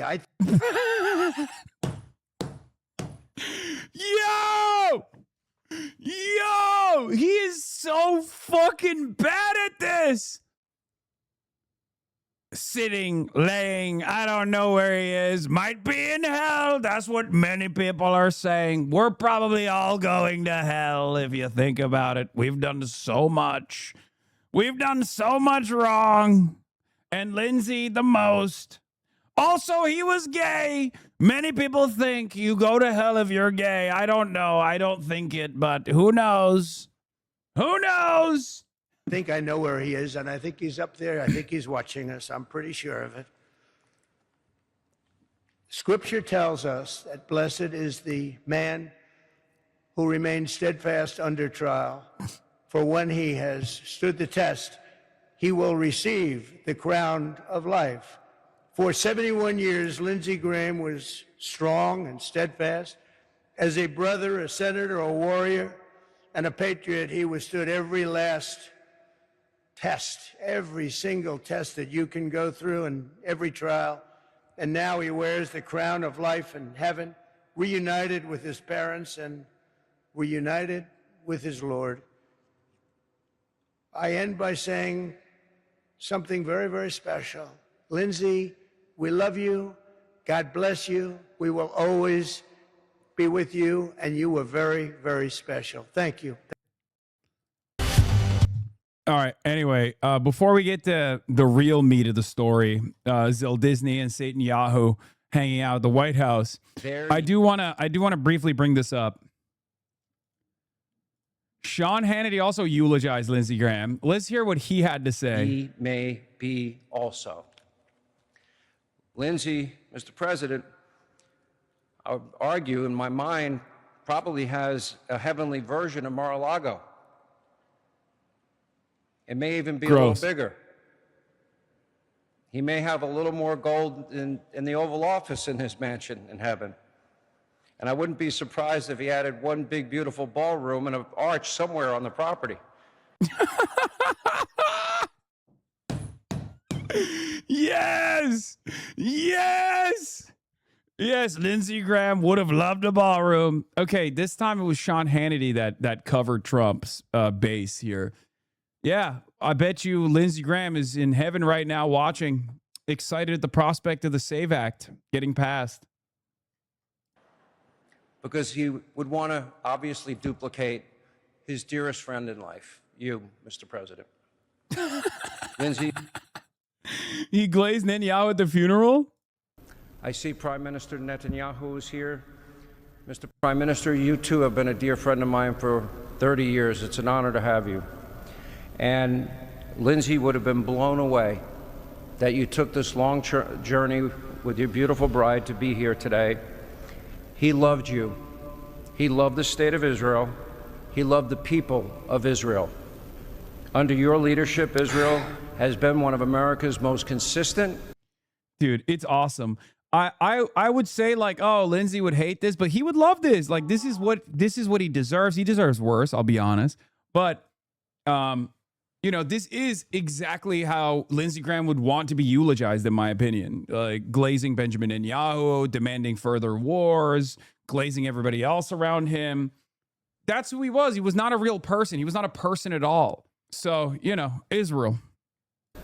And loyal allies. He was never shy to say it to the day he passed. Who the fuck are these wokes? Oh, IDF. That's Mossad. I was thinking like, who the fuck are these wokes at the Lindsey Graham funeral wearing masks? 100% Mossad. And just as President Trump has been Israel's strongest... No, not Secret Service. U.S. Secret Service doesn't have to wear masks. Israeli Secret Service does. Which is so funny because they stick out like a sore thumb. Friend in the history of the White House. You know, the two partners aligned together. Lindsey was that friend to Israel in the United States Senate, as long as I've known this man. Yeah, Donald Trump was, of course, asleep during most of this, but here's President Trump pulling out some Tic Tacs and showing them the J.D. Vance. He dropped one.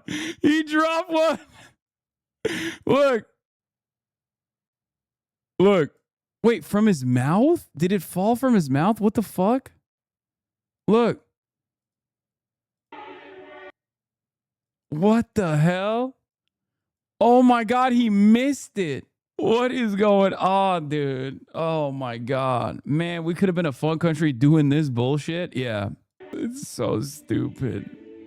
You are John Madden Trump eating a Tic Tac right now?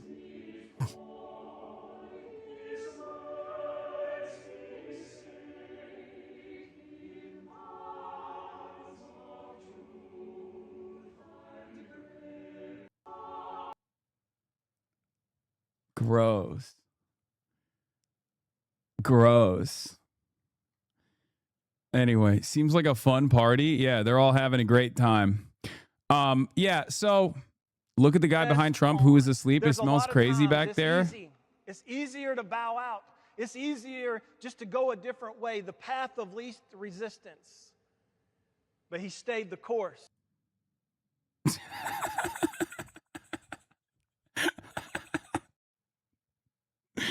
He's such a nasty little freak, dude.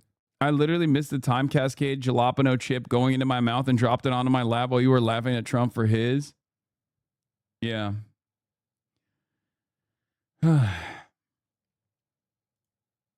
Breaking, Dropsite reporting on Israel attempting and succeeding in influencing AI chatbot output through a network of AstroTurf websites. Yeah, we'll get to that influence peddling operation of Israel. This is another one of the influence peddling operations of Israel. If you recall, a year ago, by the way, Hannity brought up your name to Besant. Rico, you know, this guy campaigning with Hassan Piker. Can they win? I mean, 35 candidates on the ballot this year. I don't think so, because it's not where the American people are at. It's where a small... Okay, Scott Besant might be the only guy who could be my savior in the admin, because if he Googles me and sees the meat pics, I don't know. I don't know. Come on, Scotty. I got the meat pics ready for you, man. He might cut me a break, is what I'm saying. He also happens to be one of the only like liberal adjacent ones. Always. The same with what was the other guy? What was the guy with the sexy wife? Yeah.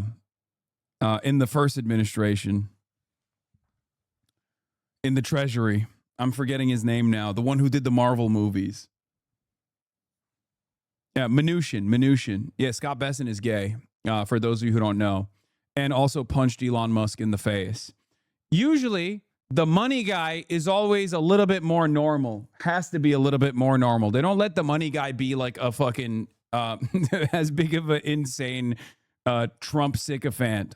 Yeah, Mnuchin was also more libbed up than the rest of the admin. Wait, he fought Elon? Yeah, Scott Besant punched Elon in the face, allegedly.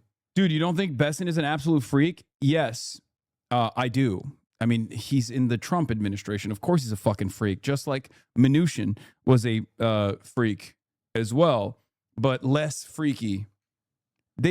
Even with the Trump administration, they don't let you molest the money that hard. They don't let you... the guy who's touching the money supply can't be a Trump sycophant to the same degree. Anyway, yeah, former George Soros employee. I looked him up. You weren't lying about Mnuchin's wife? Yeah, that photo is like etched into my mind of her with the gloves holding the fucking treasury bills. Steve Mnuchin and his wife at the Treasury with the sheet of newly printed dollar bills. Anyway, it looked hard. It did. Yep, that's it. Come on, dude. This was one of those moments where I had to be honest and say, this is kind of cool. Like, she looks like she has aura, like Cruella de Vil. She's serving. She's serving. And everybody got mad at me at the time to be like, oh, you just love, you love white women. Like, oh, basic white women you love. Like, come on. This is a fucking hard photo. She looks like a Bond villain, dude. Anyway. Haters pretended not to goon for her. I mean, I don't goon. I'm not a gooner. All right. Contrary to what the New York Post has written about me. So, all right. Let's talk about this Zohran Mamdani 9/11 stuff that I also have been, tangentially involved in once again. If a boring normie like me download this app to see what you're all about, it's the beginning of the end for people trying to lie about how evil you are. This is wild. Well, glad to have you here, buddy. Glad to have you here, my friend. Hopefully, you won't go back to those places that have just been fucking lying about what I believe and what I represent and why I'm so evil. But let's talk about the true evil, the New York Post. So New York Post wrote this insane article, expected. Wall Street Journal wrote about it as well, because this is the 25th anniversary of 9/11. Zohran Mamdani is the mayor, as you guys know. And obviously, he's going to attend the 25th anniversary of 9/11, as every mayor has attended the anniversary of 9/11. So, once again, we're faced with the predicament of how racist can people get before, the rest of polite society turn around and say, okay, enough is fucking enough. You need to dial it back. This time, especially, this comes after Zohran Mamdani did the whole video calling Benjamin Netanyahu a war criminal, which and demanded his arrest from the federal government. Israel has put the crosshairs on Zohran once again in pretty aggressive ways. I'm going to say it out loud. This kind of stuff is a coalition of, these kinds of news articles is a coalition of, homegrown Islamophobia and Zionist Hasbara pressure. It's not a secret that Israel is fomenting Islamophobia because they recognize that they are indefensible. They recognize that their propaganda apparatus can no longer focus on making Israel look good. They know this already. They've lost the Western world. They've lost an entire generation, and they've certainly lost the Western world. But the one thing that the Israeli Foreign Ministry, which oversees the Hasbara operations, has recognized is that Americans are still very Islamophobic. So instead of trying to defend Israel, Israel defenders will now try to make people as Islamophobic as possible. Okay? There's drop site reporting on this. They uncovered the Israeli Foreign Ministry's own PowerPoints on this issue. They went back, they polled the people, they realized that nobody really fucks with Israel anymore, but at least people hate Muslims, and Israel can keep tweaking the dial of Islamophobia as aggressively as possible, right?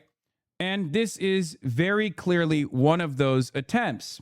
Zohran Mamdani is a prominent Muslim politician. He's the mayor of New York. They're going to try to increase the Islamophobia that he's receiving to the best of his ability. To the best of their ability, especially at a time when a new YouGov poll shows that 49% of Americans think Netanyahu should be arrested. Every single audience group that isn't conservative has either a majority or clear plurality, including white people. A plurality of white people, which are the least woke demographic in this country, are in favor of arresting Benjamin Netanyahu. It's clear, unless you're on the American right, you support arresting Netanyahu. So this is part of the reason why they are aggressively pushing the Zohran Mamdani shit. Okay? In an effort to spread more racism and Islamophobia against Mamdani, the New York Times implies that the stabbing of an Asian man and a Jewish man was somehow connected to Mamdani's call for Netanyahu's arrest. They use a disturbing attack to shield a man committing mass atrocities from criticism. So obviously mainstream media, it's not just the New York Post that's doing this. New York Times is doing a variant of this as well.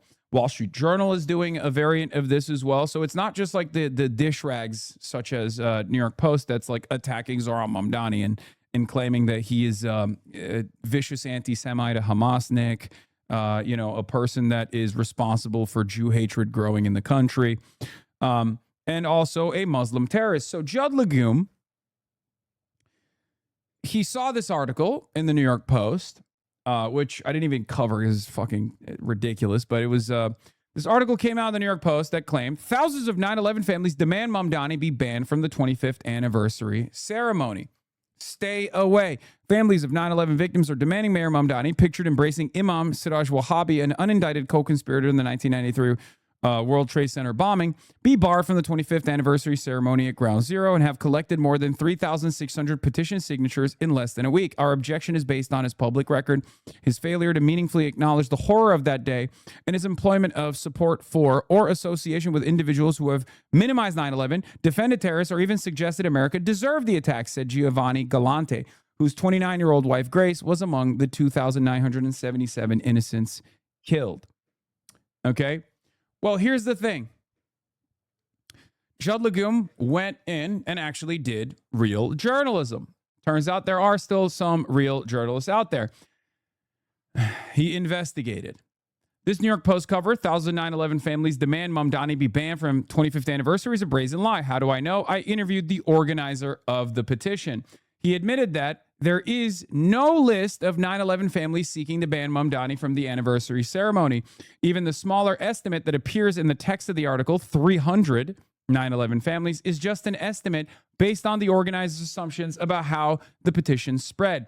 I don't go through the list and look at the names, he said. Nevertheless, the claims in the New York Post article have spread widely on conservative websites, from Fox News and from Fox News all the way down to ZBS, another conservative website. Okay?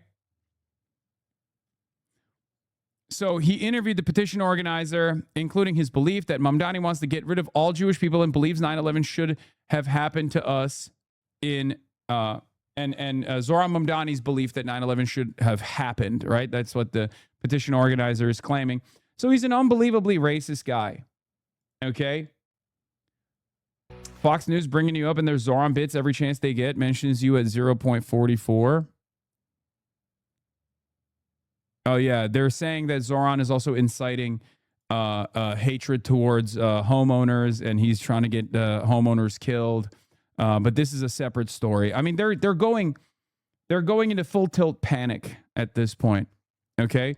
Zohran Mamdani, who is Muslim, stood in the manner of a vizier awaiting his tribute, his beard oriented towards Mecca, his silence thick as attar, his cheekbones set in the geometry of jihad. A muezzin was heard in his heart. He was not smiling. The gates of Vienna shuddered.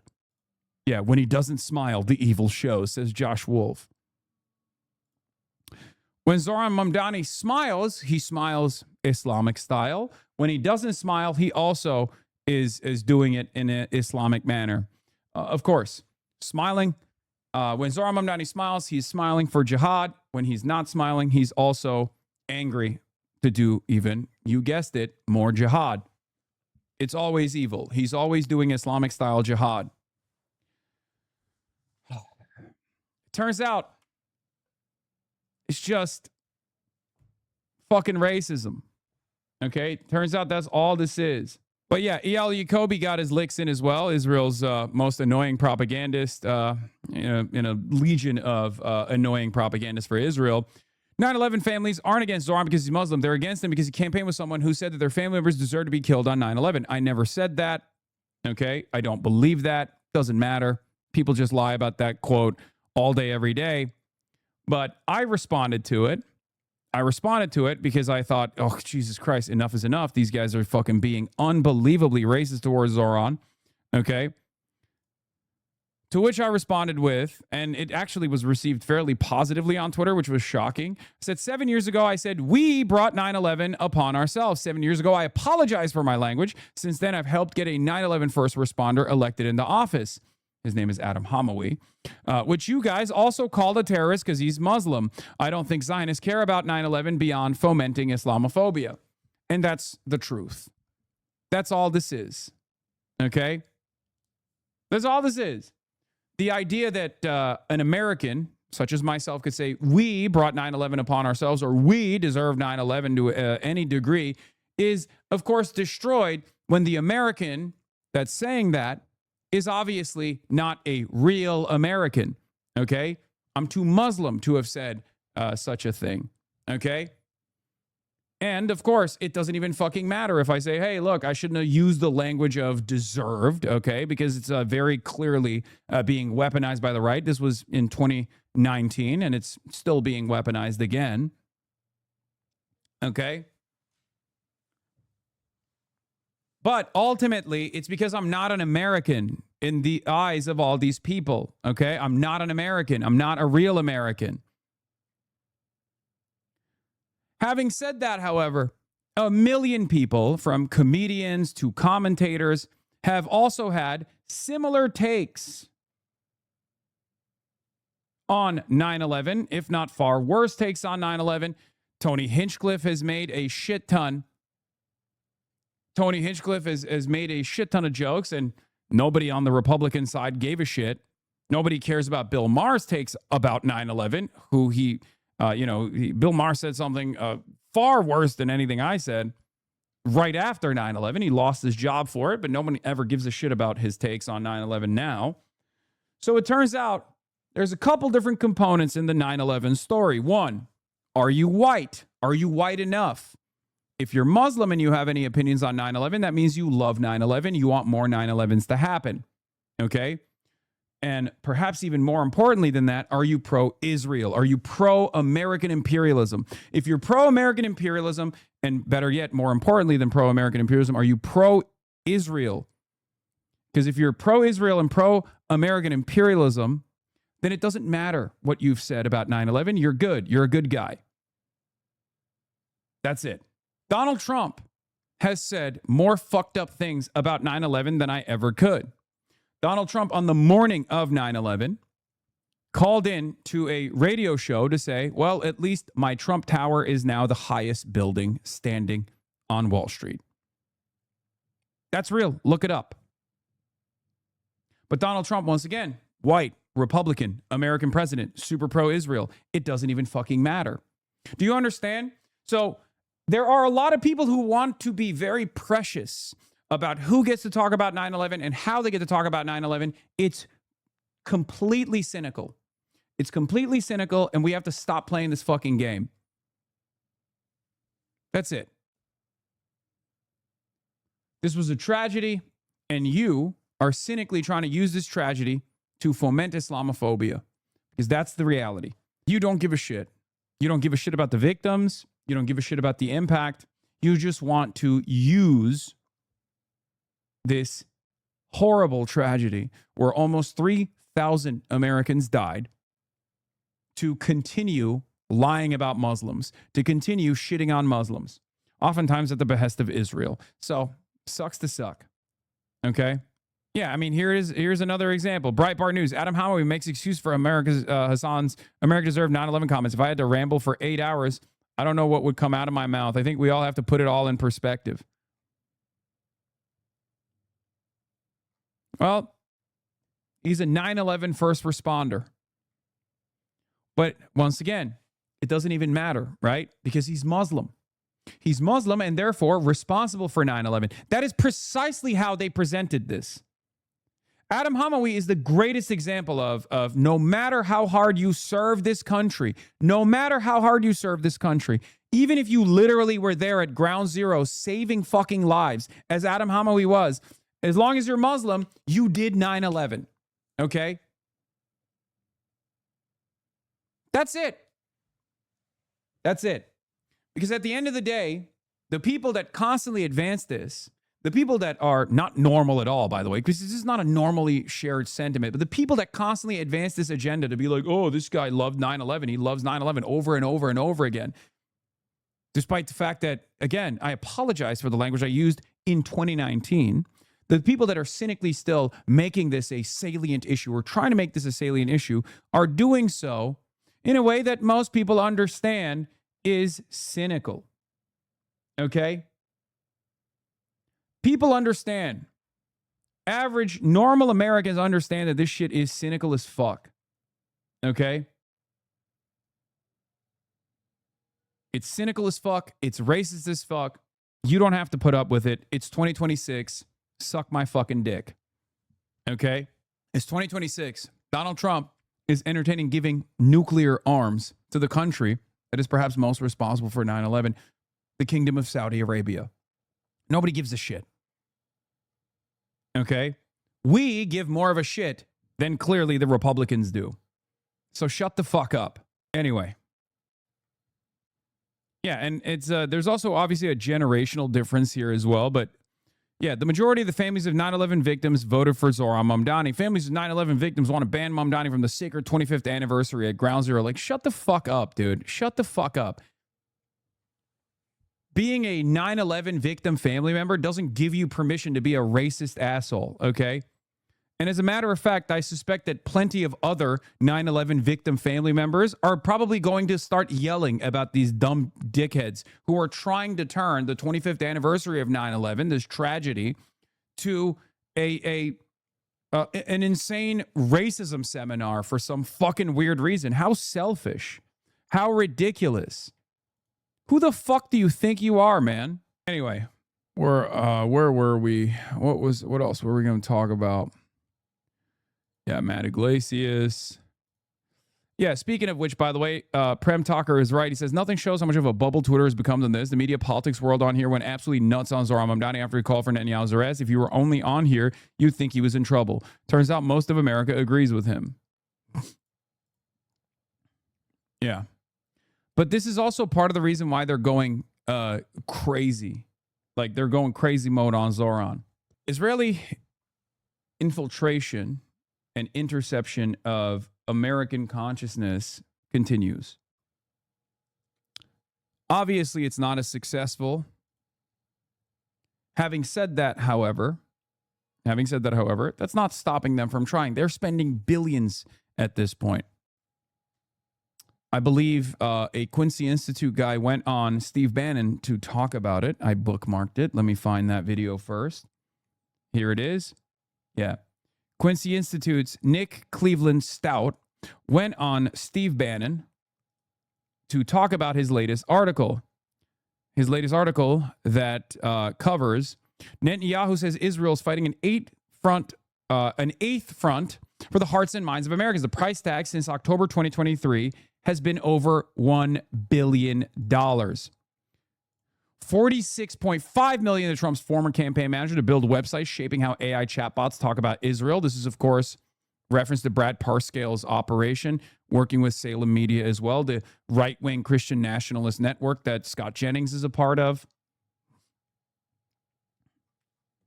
$45 million to Google, YouTube, and Meta to deny the hunger crisis in Gaza. $3.2 million to affirm that geofenced American churches during worship. The problem, for the first time ever, more Americans now sympathize with Palestinians than Israelis. So it's not working.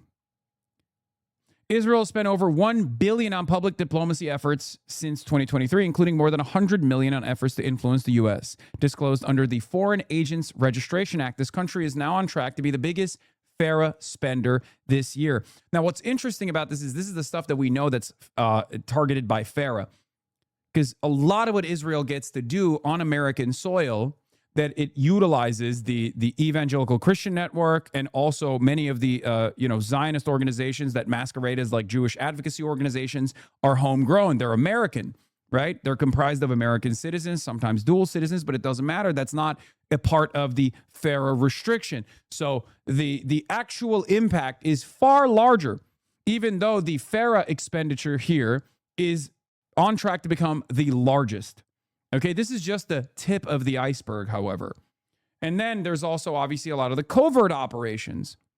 You know, Lindsey Graham trips to Israel, coming back and talking to fucking Donald Trump. Shit that you hear on Wall Street Journal, CNN, and all these other outlets. They're not dinged as, foreign agents operating at the behest of a foreign state.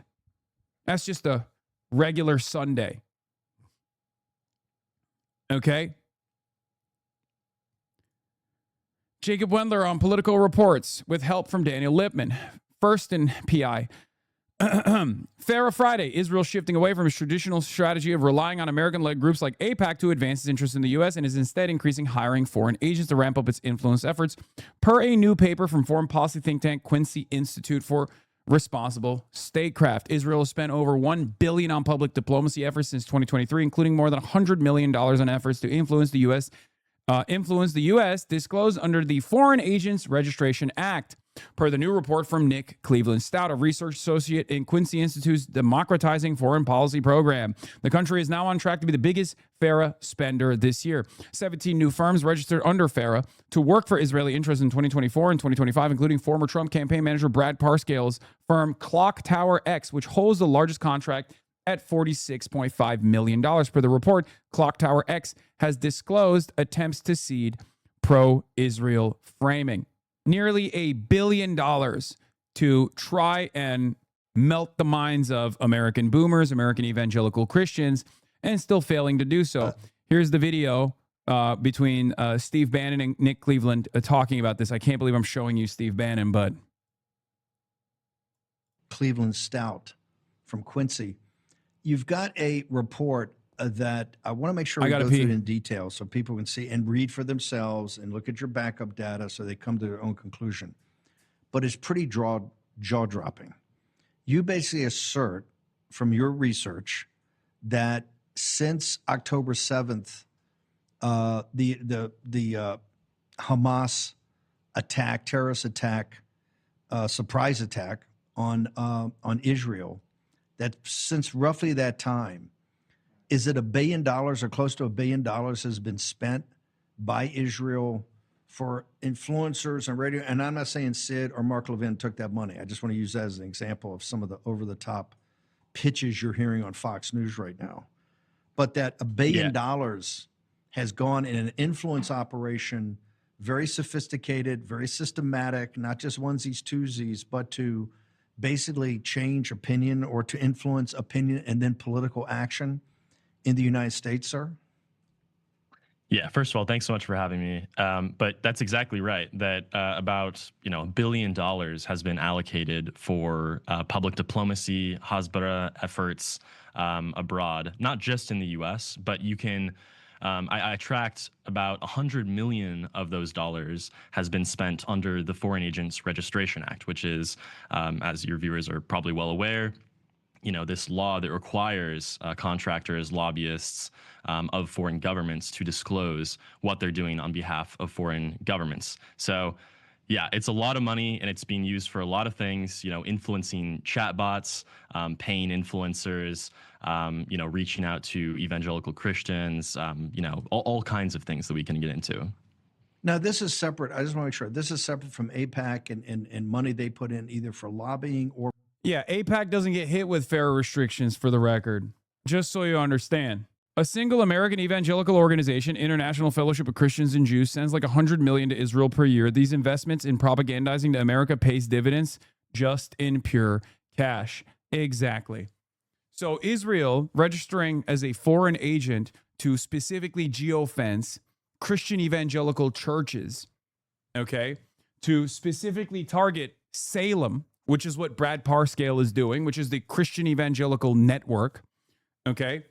That pays dividends back to Israel because all of these Christian evangelicals then collect donations and fundraise for a lot of the West Bank operations, a lot of the West Bank settlement operations, okay? All tax-free, by the way. It's outright illegal. And yet it's still tax-free, all these tax-free donations. It's fantastic.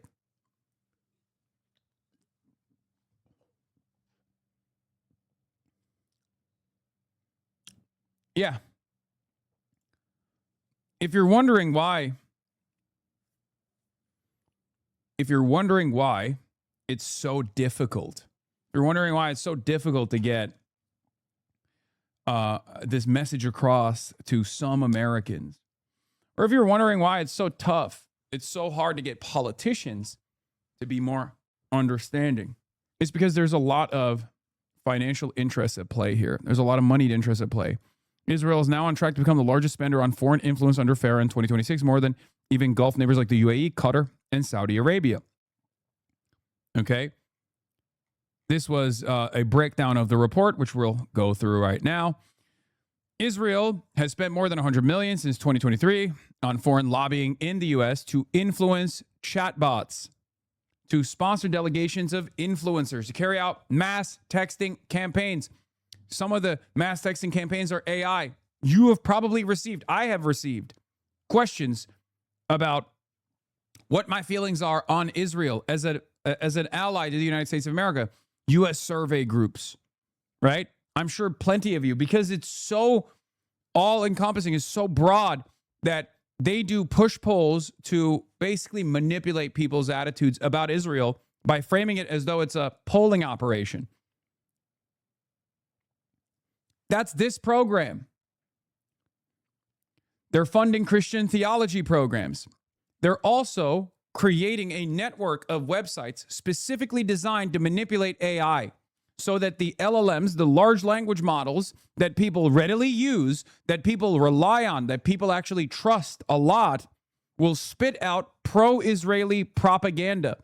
It is unbelievably nefarious. It is insidious. And in many respects, it's being done in broad daylight.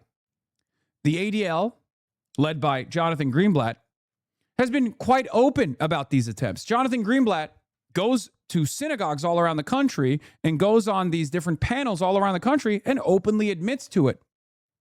They talk about how they are designing websites specifically to manipulate chatbots, to manipulate ChatGPT and other large language models.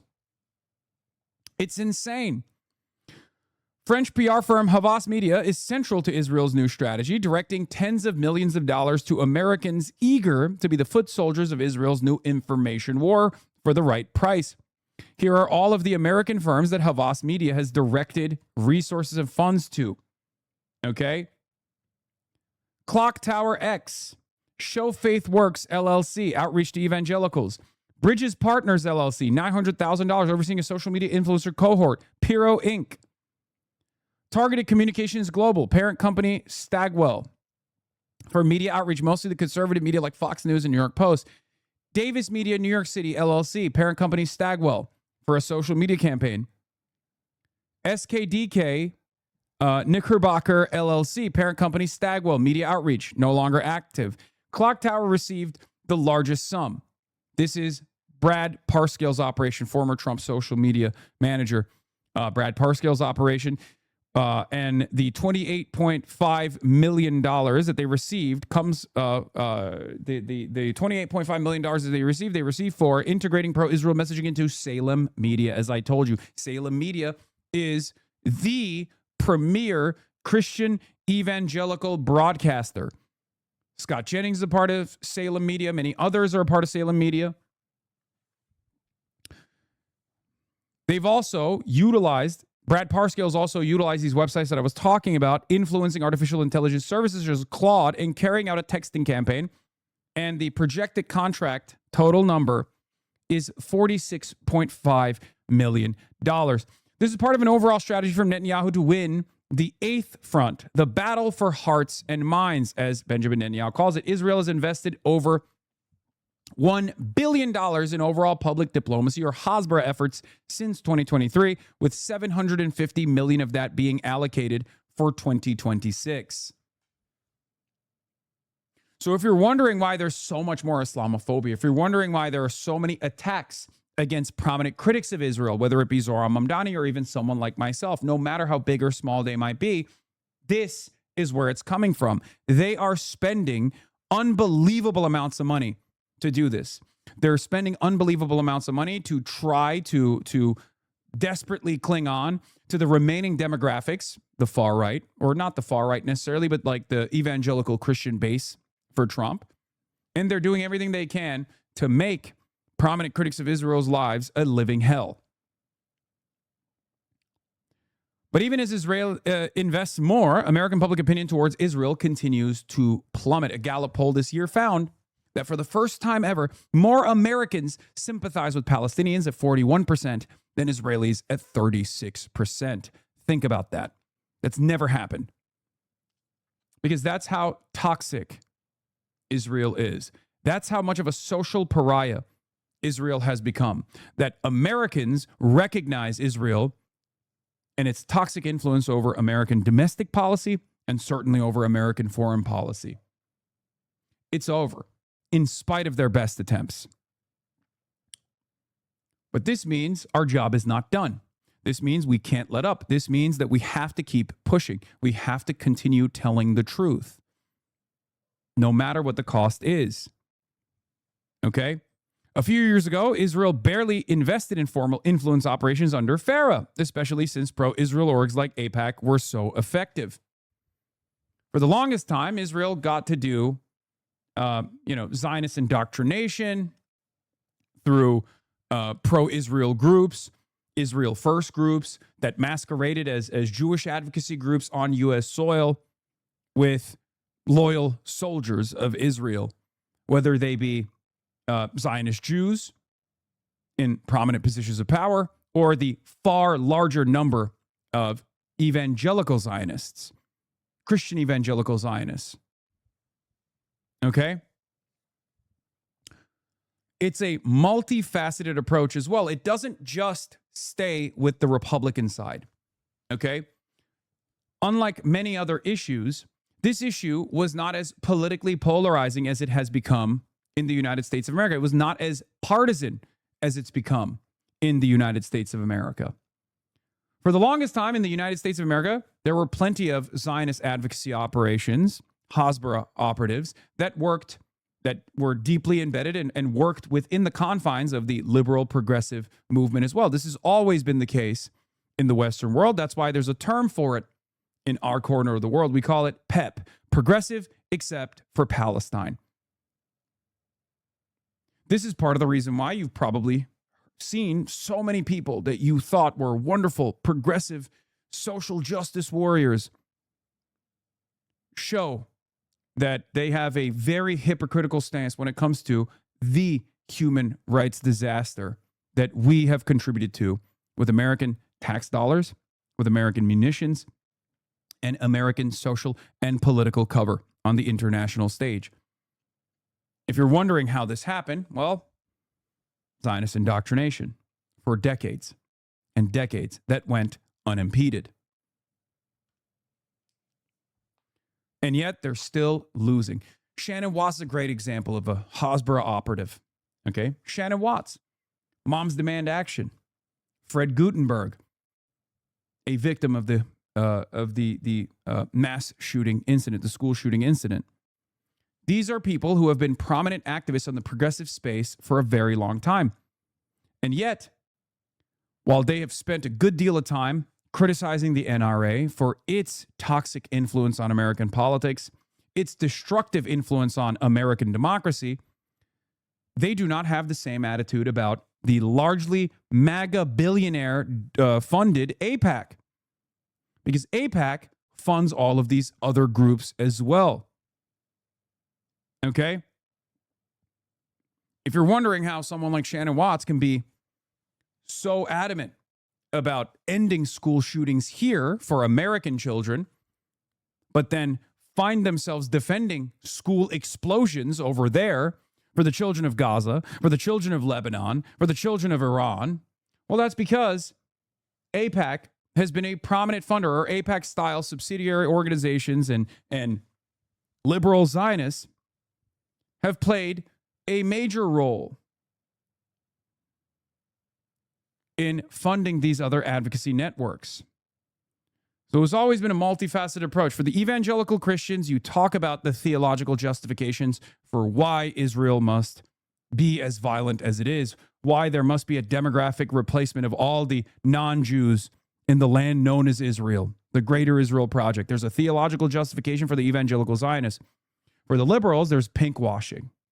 For the liberals, you say Israel is the only democracy in the Middle East. Israel is the gayest country in the Middle East, when Lebanon is right there, ironically enough. Lebanon, which is known for... I'm gay and Lebanese. For the NATO Atlanticists, Israel plays a formative role in creating an American defense umbrella in the region against these scary enemies. For the people who are worried about ISIS, Israel plays a role in combating ISIS, when it ironically has not. They lie about this too. So there is a different way to propagandize to different audiences, and Israel has obviously operated a very sophisticated Hasbara operation for each individual demographic and each individual psychographic profile on U.S. soil.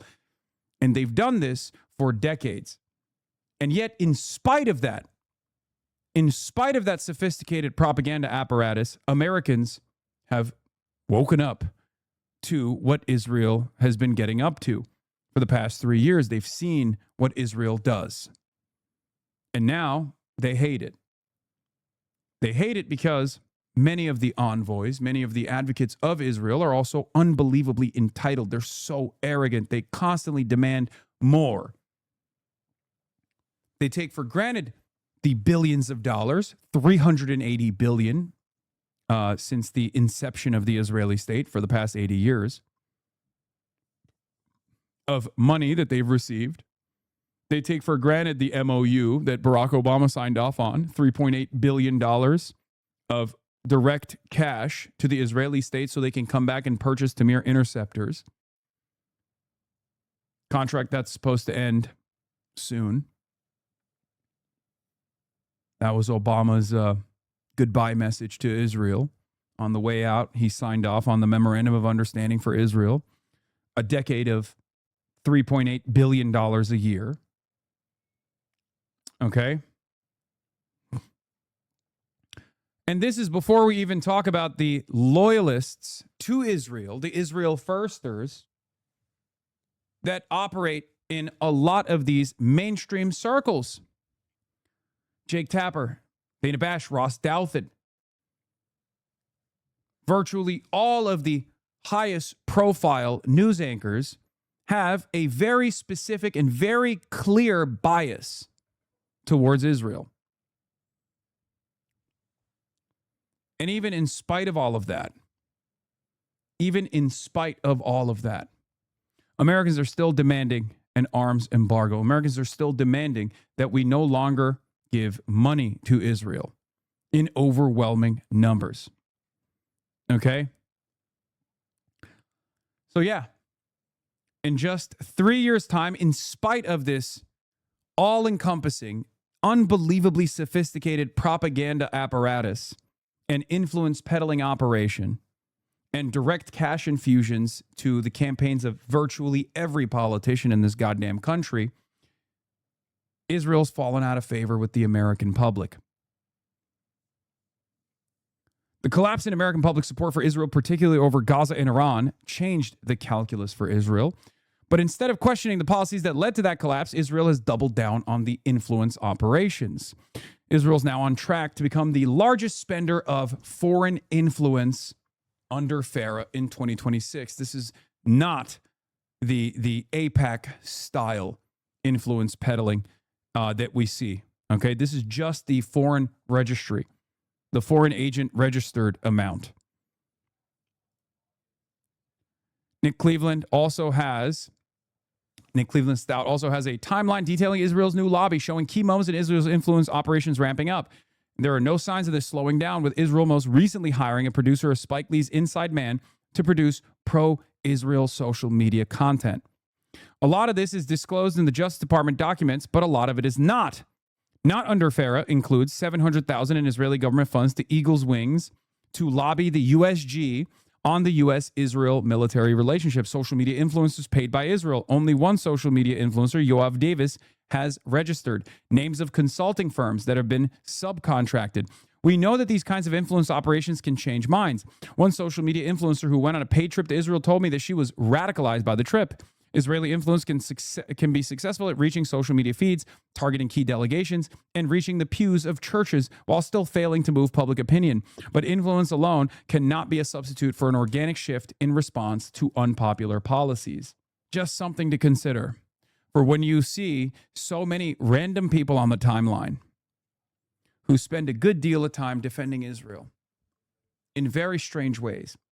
Sometimes that could just be hand-waving away Israel's influence. Sometimes it's someone just implying that you're anti-Semitic because you're like, why do you hyper-focus on AIPAC? Because no other country has this level of deep, embedded propaganda on U.S. soil. Okay? Not a single other country touches a fraction of this. Tenet is a great example of this, which was a Russian operation where Russia contracted a Canadian media organization that went to the likes of Tim Pool, Dave Rubin, Benny Johnson, and many others, and gave them money. Gave them money in exchange for pro-Russian, or rather anti-Ukraine propaganda. That was investigated and uncovered by the Department of Justice. Okay? Department of Justice investigated that. Now, of course, none of the Republican operatives that took that money actually received any legal scrutiny when they should have. In my opinion, it's fucking treason. It's what they say I'm doing with my commentary on America's actions against Cuba, or my commentary on China, not as a foreign adversary, but as a country that we need to have a better relationship with. They say that is paid propaganda. They say that is treason. Meanwhile, these guys are actually doing the treason. These opinions that I hold are my own. Okay? I don't get paid for them. I'm only accountable to you, the viewers. Piker Broadcasting Service is sponsored by you, the people, for you, the people.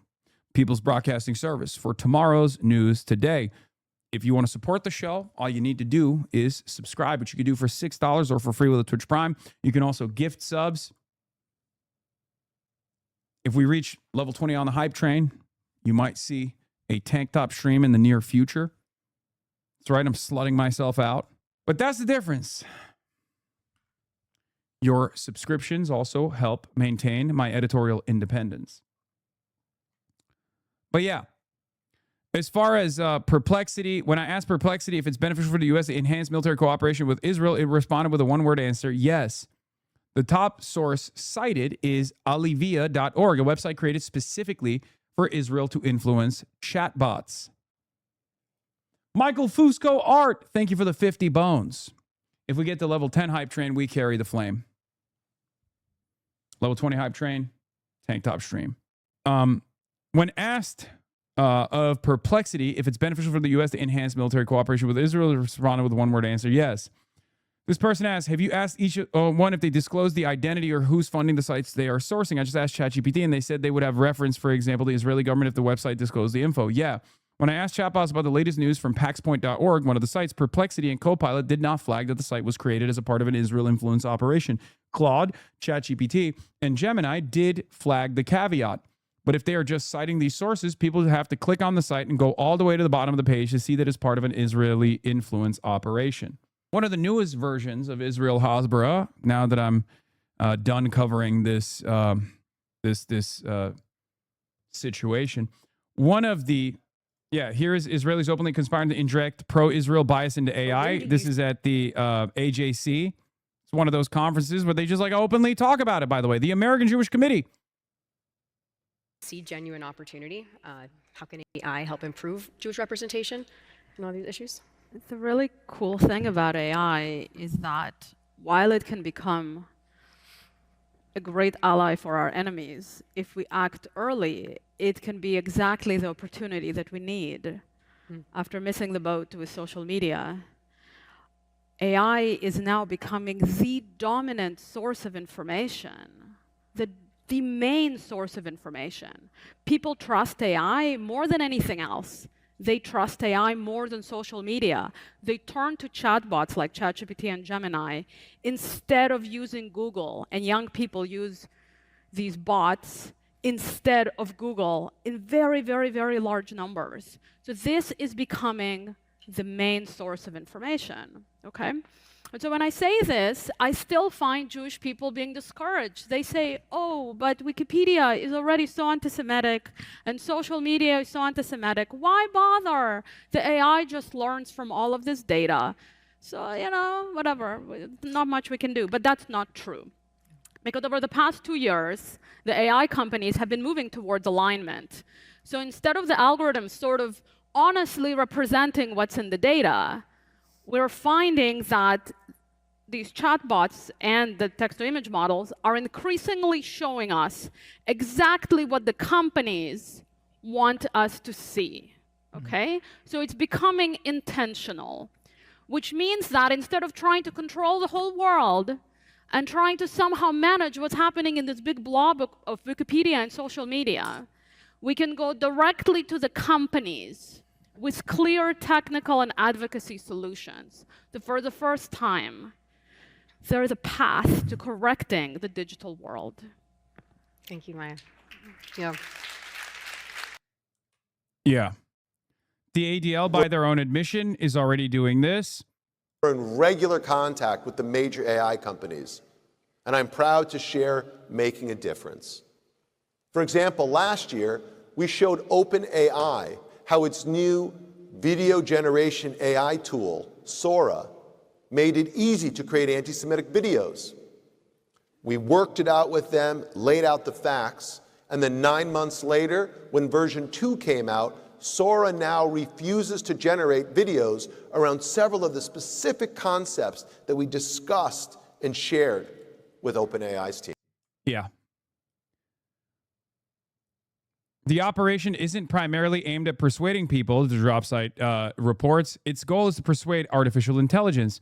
Internal contract language signed directly with the Israeli government explicitly stated that Parscale would deploy websites and content to deliver GPT framing results on GPT conversations. The site received very little human traffic, but are structured to be picked up by AI. They tested it with Perplexity. The network consists of 10 different websites, each promoting a different Israeli narrative. Examples include Israel's a nation of peace, Israel protects civilians, slaying Gaza journalists were Hamas members, Israel's not committing a genocide, U.S.-Israel military integration benefits Americans. Each site discloses at the bottom that it's distributed on behalf of the state of Israel. The campaign doesn't just influence chatbot search results, though. It also appears to be entering datasets used to train future AI models. DropSite found Parscale sites had already been archived 912 times by Common Crawl, one of the largest repositories used to train large language models. So their goal isn't to convince people at this stage. Their goal is to get the AI to convince people eventually, but their goal is to basically infiltrate AI and train AI to deliver pro-Israel outputs, and specifically pro-Israel propaganda, like the military merger being an overall benefit for America.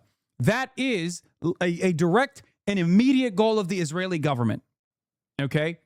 It's incredible. Research told DropSite the campaign is sophisticated because it avoids obvious propaganda. Instead, the articles are heavily sourced, tightly organized, written in a measured tone, filled with bullet points and key takeaways. Exactly the type of content AI systems are more likely to retrieve and summarize. The operation has grown dramatically. Parscale originally signed a $1.5 million per month contract with Israel. It has since expanded to roughly $4.5 million every month, about $46.5 million overall.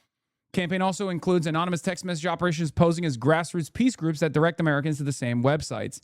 The implications go far beyond search results. As more people rely on AI to answer political and historical questions, governments are increasingly competing to shape what those systems retrieve and eventually what they learn.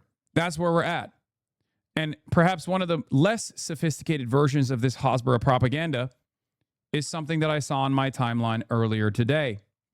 And I have to show you. Because remember, it's not just about manipulating public opinion to like Israel. It's also about attacking Israel's critics, attacking Israel's prominent critics. And it's also about pushing Islamophobia. One of the major vectors of Islamophobic hate has always been Ilhan Omar.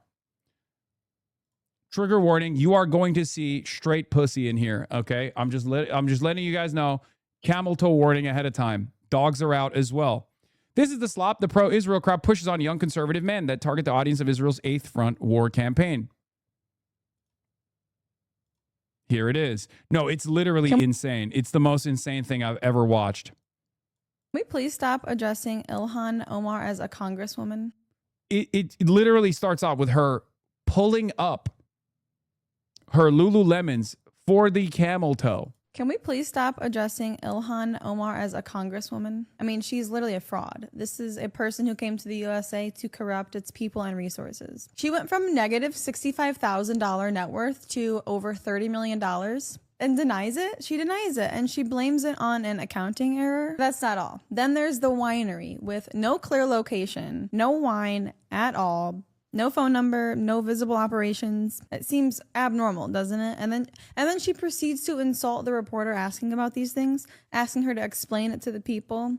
And on top of all of these unknown things, she calls World War II World War XI. So how is someone so fucking stupid able to become an important topic in this country? She is literally the trending topic in the United States of America. It blows my mind. She is the opposite of everything that we stand for in this country. And she literally married her brother. We do not marry our brothers here. We don't marry siblings here. We do not do that. Can we please stop addressing? I've never seen anything like it. I've never seen anything like it. I just don't think that anyone is going to listen to this and be like, well, hell yeah, I heard everything you said, Queen. They're going after gooners now. This is insane. And for the record, it's not old. It's not new. This is old school. Same propaganda strategy that the IDF has deployed all the time. Okay?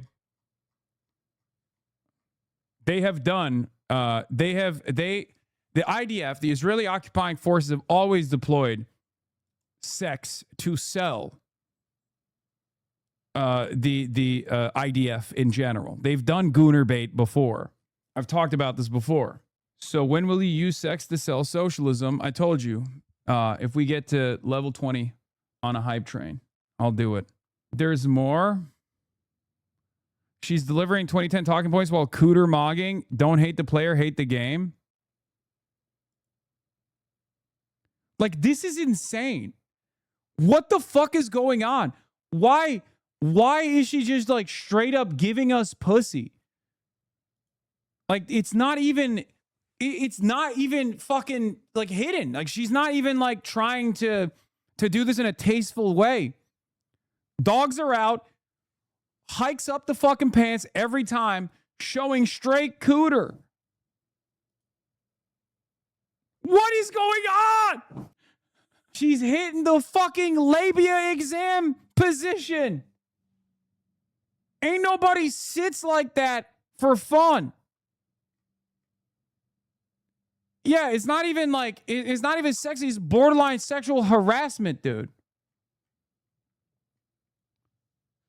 I just perused some videos, but I bet Savannah is infinitely more well-adjusted than 80% of the so-called right-wing Foyd sphere. She doesn't pretend to be something she's not, and she's well aware of what she's doing to gain a following and generate revenue. Low neurosis, not bad. She doesn't get any views on out. That's going to change soon, now that she went fucking viral for this shit. I've never seen anything like this, dude. Yeah, new account. Follow my IG. Sav Cannon Talk, Sav Cannon. Who's our audience for this shit? Gooners. Fight back, big bro. All right, dude. Dick Prince. That's what we got to do. I got to ramp up. The meat picks. I got to go back to the tank tops and ramp up the fucking meat picks. Is this not AI? No, I don't think it is. Start clapping cheeks, brother. No hands. Fight fire with fire. Anyway, I'm in shock at how egregious, how aggressive this is. All cooter mog all day. Moose knuckle time, brother. So glad you decided to wear a suit while covering this. Yes, I am moving in the opposite direction. I'm being presentable. Anyway, that's the latest Hasbara operation from Israel. In Israel's new influence strategy. Meet the old influence strategy. One of the Hasbara operatives that we know of, a sex pest, a weird, creepy ultra-Zionist. His name is Sex Pestiny, also known as Epsteiny. Well, apparently, Professor Dave Explains has put him in his crosshairs. Professor Dave normally explains science, goes after a lot of the anti-science, oftentimes on the right, anti-vaxxers, things of that nature. But it turns out Professor Dave is now also doing a deeper dive into Epsteiny and his love of genocide. In an hour and 37-minute long video, let's take a look.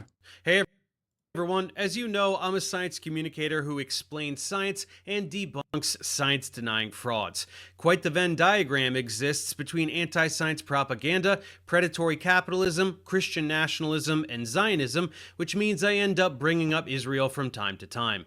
Zionists hate that, so they attack me constantly, like what happened recently with a guy named Destiny. Let's talk about him. If you don't know who Stephen Bonnell, aka Destiny, is, he's a media personality who takes to defending liberal and progressive viewpoints on most political topics. He sounds smart enough when debunking MAGA talking points, and if that's all he ever did, you'd be hearing nothing negative about him from me. But that activity is dramatically overshadowed by his unrelenting Zionism and support for the never-ending parade of human rights violations being Remember, until 2023, old heads know this, until 2023, between the time period of 2019 and 2023, I never brought this motherfucker's name up. The only reason why I started talking about him again, even though he spent the time frame between 2019 and 2023 aggressively pursuing, cyber stalking and cyber harassing me, actively trying to smear me in a fairly sophisticated smear campaign. The reason why I never talked about him was because I thought he was utterly irrelevant. I used to openly discourage people from even referencing him. I would ban chatters who would send me links of him. I had the same exact principle for Nick Fuentes as I did for this weirdo sex pest. The only reason why I dropped that blockade was because I saw that he was entertaining ultra-Zionist Hasbara propaganda and trying to change the minds of a lot of liberals. Okay? You got exposed for staging photos? This is a stage photo. You're doing Hassan's bidding by peddling this normal head-size propaganda? Okay, dude.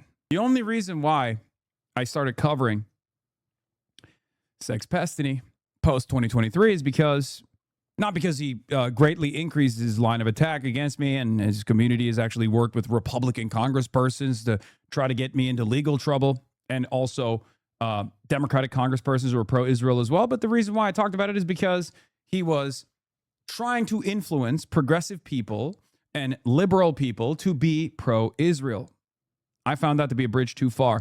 Seems others have also gotten frustrated with that effort. Perpetrated by the genocidal ethno-state that is Israel. Whether he is being paid by Israel or is genuinely just dumb enough to have fallen for Israeli propaganda and is in too deep now to admit it, I can't say. But he recently decided to poke the hornet's nest by doing a particularly slanderous live stream about me, accusing me of being a Jew-hating neo-Nazi. It's called Professor Dave Goes Mask Off. And the thumbnail says, "These fucking Zionists," where Zionists is covering the word Jews, implying that I really just hate all Jews.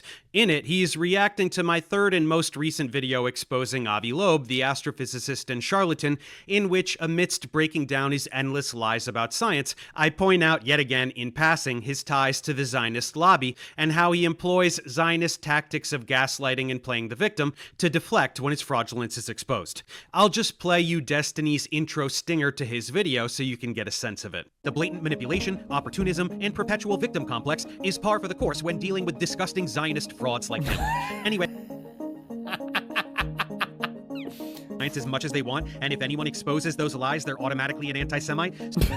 What, bro? This guy reaches so hard. Holy shit, he's obsessed.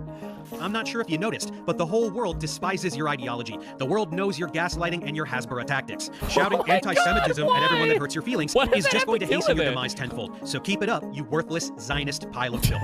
And I didn't mention Judaism. I said Zionism. Get a grip. This kind of like rhetoric right here, you know you don't. This is Nazism right here, right? Deception and victimization are like. Yeah, after all, Destiny would know what Nazism is. His son is a Nazi. His former boyfriend is a Nazi. His former girlfriend is a Nazi, no longer a Nazi now, Lauren Southern. So it just feels strange to me that all of the people that he has collaborated with, maybe even sucked and fucked, are prominent neo-Nazis or former neo-Nazis, yet none of those guys are actually neo-Nazis. It's always the people who are critical of Israel that he consistently claims are Nazis. Interesting. Numerous girlfriends with BPD that also happen to be prominent neo-Nazis or not so prominent neo-Nazis, like that one fucking meth head. I don't even know what her name is, but I've seen her, in blackface. Interesting. The two key pillars of kind of neo-Nazi belief. It's the idea that Jews are secretly behind the scenes controlling everything to deceive you, and they deceive you about that control. And then the self-victimization is they constantly harp about the Holocaust. Oh my God, we get it. But the reason why they have to harp about the Holocaust is because they have to center their victimhood so that they have an infinite blank check basically to deceive you and to control society. It's kind of crazy to just, but whatever.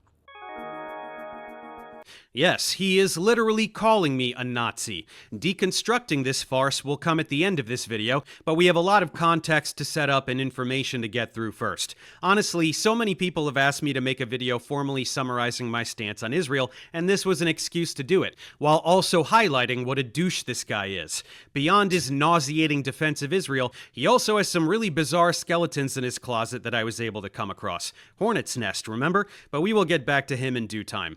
Now, many of you are aware that this is not the first time I've been harassed and slandered by Zionists, not by a long shot. Right after the genocide began, for several months I was spending way too much time on Twitter, relentlessly combating Zionist propaganda being disseminated by hordes of paid influencers whose job it was to brainwash the masses and make... Why you gotta throw BPD in there? There's nothing wrong with BPD, okay? It's tough to manage. There's everything wrong with being a Nazi, however. Manufacture consent for genocide. You've never seen propaganda anywhere in your life like what was being vomited up at that time. A fabrication of 40 beheaded babies, which Joe Biden himself publicly claimed to have seen photographic evidence of, only to later walk back and admit that no such evidence exists, since it's not a thing that happened. Fabricated claims of a baby being cooked in an oven. Endless claims of rape when in fact it is Israel that systematically rapes Palestinian prisoners in the most brutal manner imaginable. A behind-the-scenes clip of a Lebanese short film used to claim that Palestinians were faking the war crimes against them, yielding the birth of the disgusting term Pallywood. Claims of immense networks of Hamas bases underneath hospitals to justify the bombing of every single hospital in Gaza, only to provide zero evidence of such bases after the fact, except a few planted guns several hours after entering and a list of terrorists that was really a calendar. A tidal wave of lies in the form of social media activity that was viewed by many millions of people. Endless dehumanizing rhetoric to garner support from the West for a totally pre-planned campaign of ethnic cleansing and land theft. At any rate, influencers were being paid to disseminate the narratives that the state had settled on each day. I was shitting all over these disgusting frauds day and night for several months, and the wrong people noticed, so they dogpiled on me and got my account suspended. People often note that you can find some really egregious anti-Semitism on social media, so my tweets must have been even worse than those of actual Nazis in order to merit suspension. But those people are very confused. Zionists love anti-Semites. They quietly celebrate their presence on social media because their existence fuels Israel's victimization narrative. Israel can bomb anything they want, shoot any... Yep. 100%. Israel also very openly collaborates with prominent anti-Semites. This is also part of the reason why Jonathan Greenblatt at the Apartheid Defense League pays very little attention to the likes of Nick Fuentes, for example, a prominent Holocaust denier or a Holocaust enjoyer, a neo-Nazi.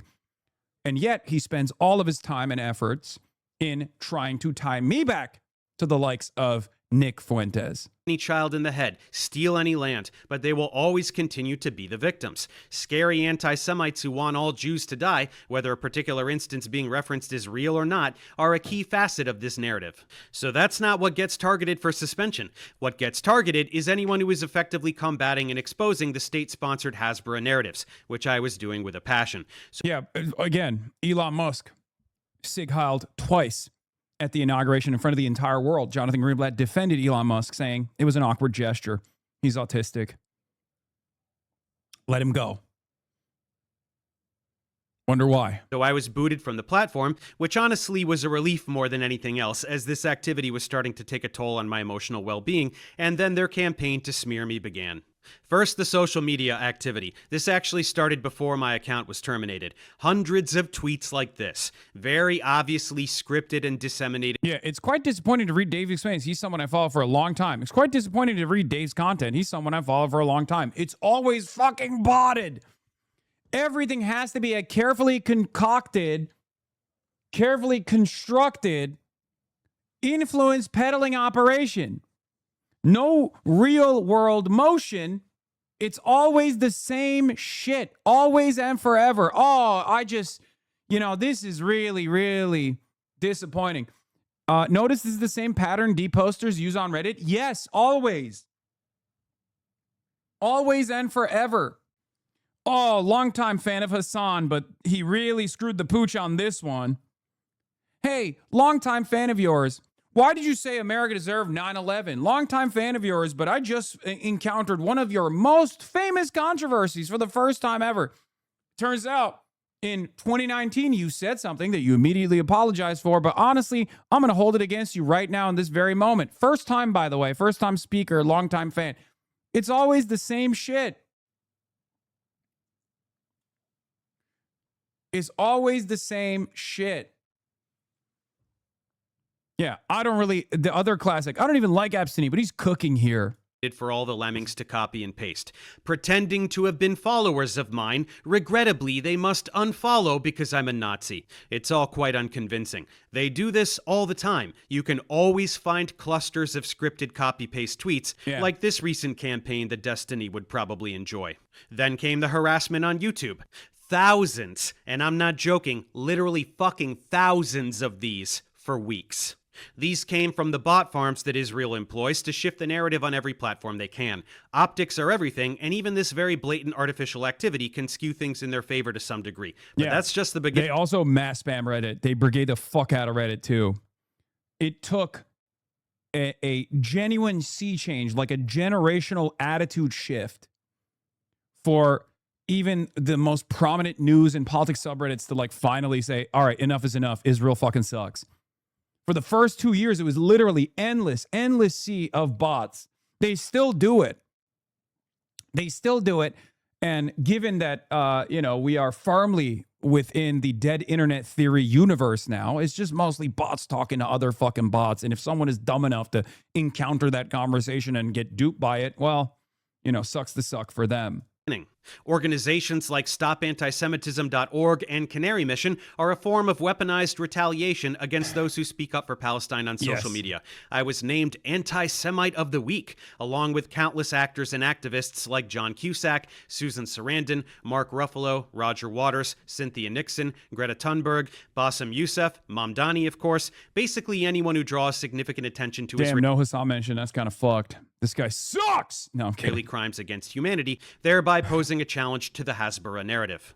Horrible, vile anti-Semites like Miss Rachel, the children's content creator who scandalously requested on social media that Israel stop bombing children, and who can be found singing songs with Palestinian double amputee toddlers. How dare she humanize children who have had their legs blown off by inhuman monsters? As part of these smear attempts, founder of Stop Antisemitism, Leora Rez, and other wastes of human life Wow.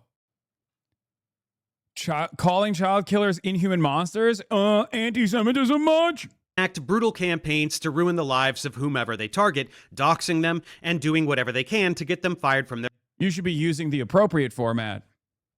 America's most important ally. Their jobs, especially for medical professionals. For me, there was not much they could do. I'm self-employed. They tried to smear me on LinkedIn, but nobody gave a shit. Eventually, they move on. But perhaps with how much I've finally been talking about Israel in my YouTube content, as opposed to simply tweeting about them, a second wave of attention is coming my way. To demonstrate how no amount of criticism of Israel will ever be enough, we're going to talk a lot about how awful Israel is. Truly, they are the most potent force of pure evil in the world since the Nazis, ironically. In early May, they deranked FOMA for being leftist. On May 13th, a member of our mod team, their visibility went from 8 million weekly visits to 2 million. The ability to post award posts and comments was disabled. Our visibility in community topics categories like celebrities and news vanished. We've been a community on Reddit for years with no issues, so we figured it was a glitch. Subreddit rankings, awards, and achievements are tied to the types of content featured in a community. If the posts and comments in a community are considered sensitive, the features may be disabled. Oh, yeah, it's because they're anti-Zionist and also because they're progressive. One of the largest progressive subreddits in the entire platform, on the entire platform. Of course, they got fucking deranked. The level of disdain they have for human life is beyond comprehension. Not simply the ability to murder tens of thousands of children like they're termites, but the delight they express in doing. FOMA mostly talks about celebrities. I know, but their attitude that they've fostered in the community is very clearly not only anti-Zionist, but also very progressive. That's why it's psychotic to do this to them. It's not like they're like a communist subreddit or anything like that. I mean, they shouldn't do that to a communist subreddit either, but like, at least if it was like primarily focused on politics and political commentary, it would make sense.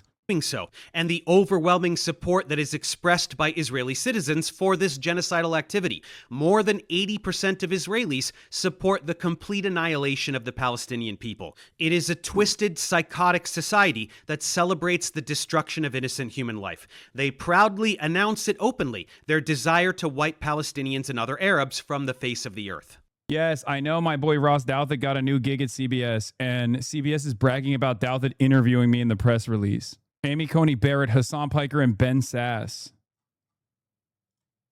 Is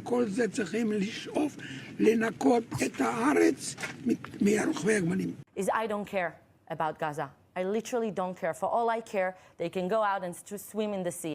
Okay, we've seen all this. Says there are no, I don't think you have. Israeli lawmaker Yitzhak Kreuzer says there are no innocent children in the West Bank, defending the bloodthirsty behavior of settlers that murder helpless Palestinians and steal their homes on a regular basis with total impunity. The West Bank, no Hamas here, just Palestinians living under a brutal system of apartheid. Whether they are children or women, it doesn't matter to me. Journalist Shimon Ricklin says Gaza should be wiped from the face of the earth. Journalist and politician Yinon Magal says it's time for Nakba 2, which means another massive wave of killing Palestinians and cleansing them from their territories to acquire these lands for Israel. Revital Gottlieb of the Likud party says, bring down buildings, bomb without distinction, stop with this impotence. You have ability. There is worldwide legitimacy. Flatten Gaza without mercy. This time, there is no room for mercy. Dude, it's good for his audience to see this stuff. I think it's really good that he spends an hour of this like hour and 40-minute video going through the details of why he has this level of enmity towards Israel and the ideology of Zionism. I welcome all YouTubers who have these sorts of feelings to, one, first do the research, and then to, secondly, reveal their position and explain exactly why. Okay? Oh, his wife is Palestinian? Okay, that makes a lot more sense. I've never seen a white boy with this much knowledge out of nowhere. You know what I mean? There are those out there who have this level of knowledge, but that makes a lot more sense now that you mentioned that. And yes, this is a huge YouTube channel. It's got 4.3 million subscribers. Yeah, he inherited secondhand swag. Okay, clearly, but this is not like a Noah Samson situation, right? This is a channel that primarily focuses on like science and things of that nature. Does some short form stuff. Professor Dave is huge in the scientific communication field, one of the biggest channels. Yeah. Grifter tier list, 2026 expansion pack. I mean, Professor Dave is also just generally smart as fuck. It's crazy that championing basic scientific literacy is now seen as a leftist position. I mean, have you looked outside? It kind of makes sense. I mean, he also brought it up where he was like, look, I don't normally talk about politics, but like, obviously, because I debunk a lot of the anti-science initiatives, I happen to criticize a lot of right-wingers with regular frequency, and even capitalism as well. It makes sense. The more literate you are, the more educated you are, the more pro-science you are, of course, you're going to inevitably arrive at the conclusion that the current organization of the economy is actually is causing great harm to further scientific achievement and research. Donald Trump and the MAGA manifestation is obviously a great example of this, right? They've cut resources to the National Institute of Health, to a lot of the public grants that public research requires. So that makes a lot of sense. And primarily, a lot of these fucking psychos are right-wingers, evangelical Christians, and sometimes Zionists as well. So that makes sense that he arrived at this conclusion.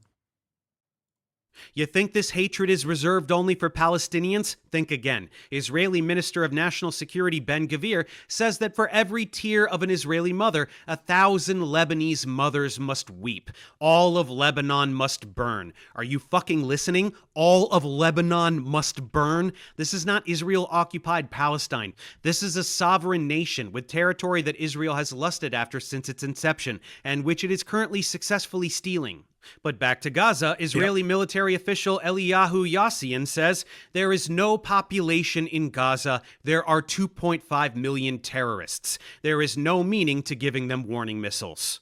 Israeli politician Moshe Feiglin states outright that Hamas is not the enemy. It's every child in Gaza. I mean, that's Moshe Feiglin is one of those guys that has his own Wikipedia page that literally says Hitler controversy as an entire paragraph dedicated to it, because he has had numerous instances where he has said he likes the Nazis. Again, Jewish Israeli politician with his own pro-Hitler controversy section on his Wikipedia page. Every child, toddlers, babies.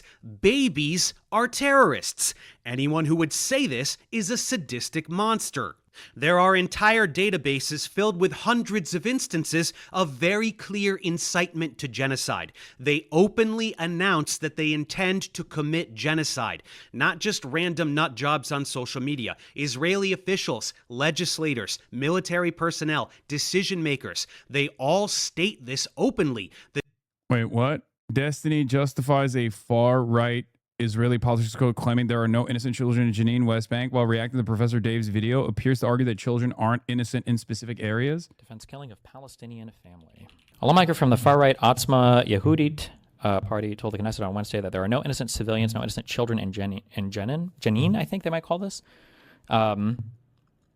Okay, so this is a fairly unhinged quote, but like this is like this Jenin is known as a place that you shouldn't go because you'll probably get fucking killed. Like even our Palestinian tour guide that was willing to take us to Nablus wouldn't take us to Jenin. Oh. That's like, I'm not saying that that's an acceptable quote, but that's like I think I see it as like one of the most like. The same argument they claim you made about settler children. So much projection for these guys. Yeah, ironically enough, one of the big early Hasbara initiatives was to claim that I said that there are settler babies that are valid military targets. I was actually making the opposite point. I was making the opposite point to Ethan Klein. And yet that quote got blasted everywhere. I wonder if people will feel the same way about Destiny's current, in 2026, literally happening right now in real time, defense of there are valid children targets in a place like Jenin. A fucking refugee camp. You're going to get fucking rocked if you go to this place. So it's probably more specific to this area. Again, still like not the best quote, but a little bit different than saying all children in the West Bank are. Yeah. What? It is interesting to me what goes a long way on the internet. You know what I mean? Like what goes to all the subreddits gets brigaded, gets repeated by fucking right-wing charlatans and apolitical centrist charlatans to present someone like myself of being in support of killing children when I have the exact opposite take of killing children. I want no children to be killed. It's interesting. It's interesting when Asmongold or Destiny or these other guys who are pro-Israel, when they say unhinged shit, justifying the murder of children, justifying the genocide of Palestinians, how far that goes on the internet in those exact same circles, in those exact same organs of propaganda. The desire to completely wipe out the Palestinian population. Take a second and read this crap. This is a drop in the bucket. You listen to any of these assholes for long enough, you get some shit like this about human animals, or Amalek, who their God commanded them to destroy in the Torah, or whatever other rhetoric they can think of to justify the extermination of an entire race of people. Just like the Nazis did to the Jews in calling them vermin, parasites, rats, whatever they could do to dehumanize them.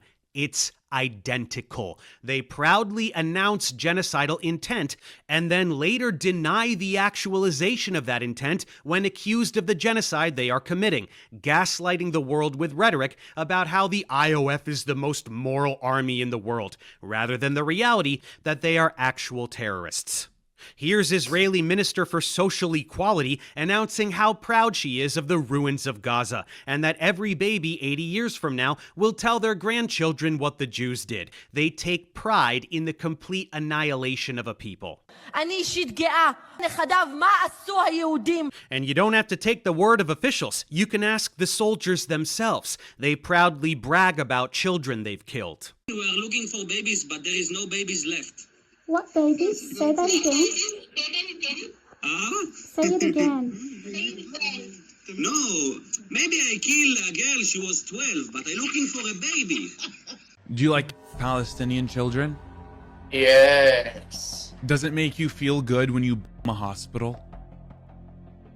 Really? Yes. You guys kill children in Lebanon, is that okay? Yeah, this is okay because in Hamas. What about the children, the babies? The babies is good too. Really? In Lebanon? Yes, in Lebanon, in Gaza, in Iran. Really? It's okay to kill babies in Iran? Yes, yes. It's And okay. in Gaza? Yes. And in Lebanon? Yes. You really believe that? Yes. Really? Have you ever killed any Palestinians? I. Have you ever killed any Palestinian children? I. How many? I don't know. You don't keep track? Of gaslighting. Countless children in Gaza have been targeted and executed by snipers. There are so I'm moving this along because there's a lot of, it's dense, there's a lot of information, but it's stuff that we know already, okay? I still want to hear his perspective on it, but this community is probably the one community where we have watched this unfold in real time and are very knowledgeable many on accounts it already. from both local and international But you guys should 100% watch this video as well. The video is titled Destiny Loves Genocide. I pinned it. Okay. It's the pinned link above, and go show support to the channel. Go subscribe to the channel. You know, because it's probably going to be brigaded into oblivion. Who received child after child with a single precise bullet wound to the head. Again, soldiers state outright that they intentionally murder children and that they're specifically ordered to do it, while officials continue to put on a show and act offended when it is suggested that soldiers do the things they openly admit they are doing. This is the definition of gaslighting. And how do Israeli soldiers and officials justify this grotesque behavior? Naturally, they have divine permission for it. They state this openly all the time as well. They are the chosen people, so they can do whatever they want. They say Israel is allowed to ignore the directives of international law in any field it desires. International law doesn't apply to them, so they should be able to commit genocide. They say they are entitled to violate the sovereignty of foreign countries. This means that any land they desire is theirs for the taking. This is announced proudly, publicly, and supported by a citizenry that has been brainwashed into believing that they are genuinely superior to other peoples. Like, what's crazy about this is that this attitude, this supremacist attitude, wasn't always as popular in Israeli society. Now, people might disagree with me on this because, like, I've always talked about Zionism being a supremacist attitude, but this level of like overt supremacy, the idea that everyone else is lesser than, this ethno-religious supremacist value, obviously was always at the center of Zionism. And it is not dissimilar to white nationalism that we see here in the United States of America, or American exceptionalism that we experience in the United States of America. But I promise you, it has reached a level of collective psychosis in Israeli society that, you know, Israeli anti-Zionists obviously will be the first to admit as well. And that evolution took place over the last couple of decades, and it's reached its apex point now. Back in the day, you could show like Kahanas videos, right? Like Nazis loved posting the Kahanas videos of like a disciple of Meir Kahan saying like all goyim are cattle, stuff like that. This was a position that wasn't like broadly shared by Israeli society. And I wouldn't go so far as say it still is shared broadly by Israeli society, but the manifestation of Zionism, the evolution of its final stage of Zionism, requires large subsects of the society, of Israeli society, to firmly commit to the idea of Jewish supremacy, firmly commit to the idea that all non-Jews must be eradicated, That is where we're at now. That is also part of the reason why large subsects of Israeli society are perfectly comfortable with the genocide of Palestinians. Arabs. This is a good take from Avi Ewer. As the internal contradictions of Israeli society have over time been heightened and people have been forced to choose between human rights or barbarism, and they've chosen the latter. A century ago, they were dumb enough to think Zionism can be in service of both. Yeah. Will be slaves. They are inferior. Babies are terrorists. A viewer, This Avi Ewer, a viewer. is Israel. This Avi is not Ewer. some fringe political group. This is the whole fucking country. This is how they justify the slaughtering of countless innocent people, a thing that has been going on for almost 80 years now, but never Lol, with it's such a viewer. ferocity My name is as Avi. the past 2.5. And because the media will never show you these victims or describe their slaughter with accurate language, I will. Scrotal emergency. Why are you the way you are? Autism. Too much time on the internet. Internet-induced autism. It's probably what it is. This is who Israelis are talking about. Look at these people. Look at these children. That anyone could look at these children and call them terrorists that deserve to die is beyond comprehension. Israeli officials who carry out this activity are rotten to the core and beyond saving. They are twisted and evil. But any member of the global public that can listen to these politicians or their puppets on social media say these things and look at these children and remain resolute in supporting Israel is also a lost cause. Anyone who supports Israel is either completely brainwashed or a racist piece of shit. Sometimes both. They bought into the brown people bad narrative that has been pushed in the media and entertainment for decades in order to justify American imperialism in the Middle East. They fell for precisely the same dehumanizing rhetoric that led to the Holocaust. If you support Israel, you are a Nazi. There is no meaningful distinction between support for Israel today and support for Nazi Germany in the 1930s and 40s. Given the age we live in, the horror show that is this genocide can be viewed by anyone with the courage to see it. It is the first genocide in history that has been broadcast globally in real time on a daily basis. It is undeniable unless you deliberately look away. So-called liberal Zionists, which is an oxymoron, are in denial of this reality. Their everyday lives consist of endless mental gymnastics to avoid witnessing the carnage. True. Their social media feeds are filled with propaganda peddlers convincing them that none of it is real. Genocide isn't real. If you don't go and look at it yourself. Yeah, this is this kind of immigration is happening way more frequently in Israel as well. Ideological immigration from Haaretz. Former brain researcher Haggai Agmon Shnir is behind a raft of initiatives to promote tolerance between Israelis and Palestinians, but he now has a one-way ticket to Italy. For him, Israel has become hopeless. There are obviously many others who have left Israel in the last couple of years, many others who had the financial opportunity to do so. And this is why I always stress that Israel is going to have a serious brain drain, because those who are actually invested in advancing science or advancing these sorts of initiatives are finally going to have enough of the right-wing indoctrination that takes place in Israeli society. Israelis got a taste of this already in 2018 when they were shocked with the Supreme Court decisions coming down. They were protesting against the Supreme Court, the protesting against the Israeli government. They were getting hit with the same skunk water that they turned a blind eye to when it was being deployed in the West Bank against Palestinians. Just so you understand.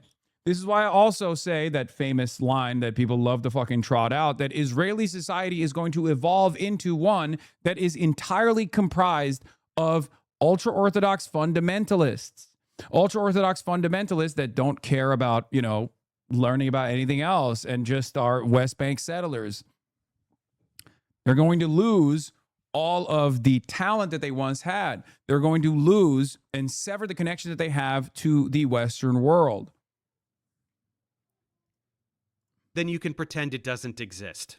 Well, I'm going to show you to the best of my extremely limited ability what is happening. This video almost certainly will not be monetized. I am fully aware of that and I don't care. But I can't show you the true extent of the carnage, as that would violate YouTube's community guidelines, and my channel could get deactivated from a single violation of this nature. This means that while I can tell you about archivegenocide.com, and I can take select clips from there to place in this video, I can't show you the thousands upon thousands of videos of Palestinian children lying dead in a ditch with their guts pouring out of their abdomens, of Gazan parents clutching the lifeless bodies of their progeny in their arms, crying out to their God with a despair that haunts me every time I look at my own children. And I certainly can't show you what was never even captured: the countless bodies instantly vaporized, the countless bodies still trapped under rubble that will never be recovered, the countless bodies with limbs zip-tied and shoved into mass graves, with dirt bulldozed on top of them,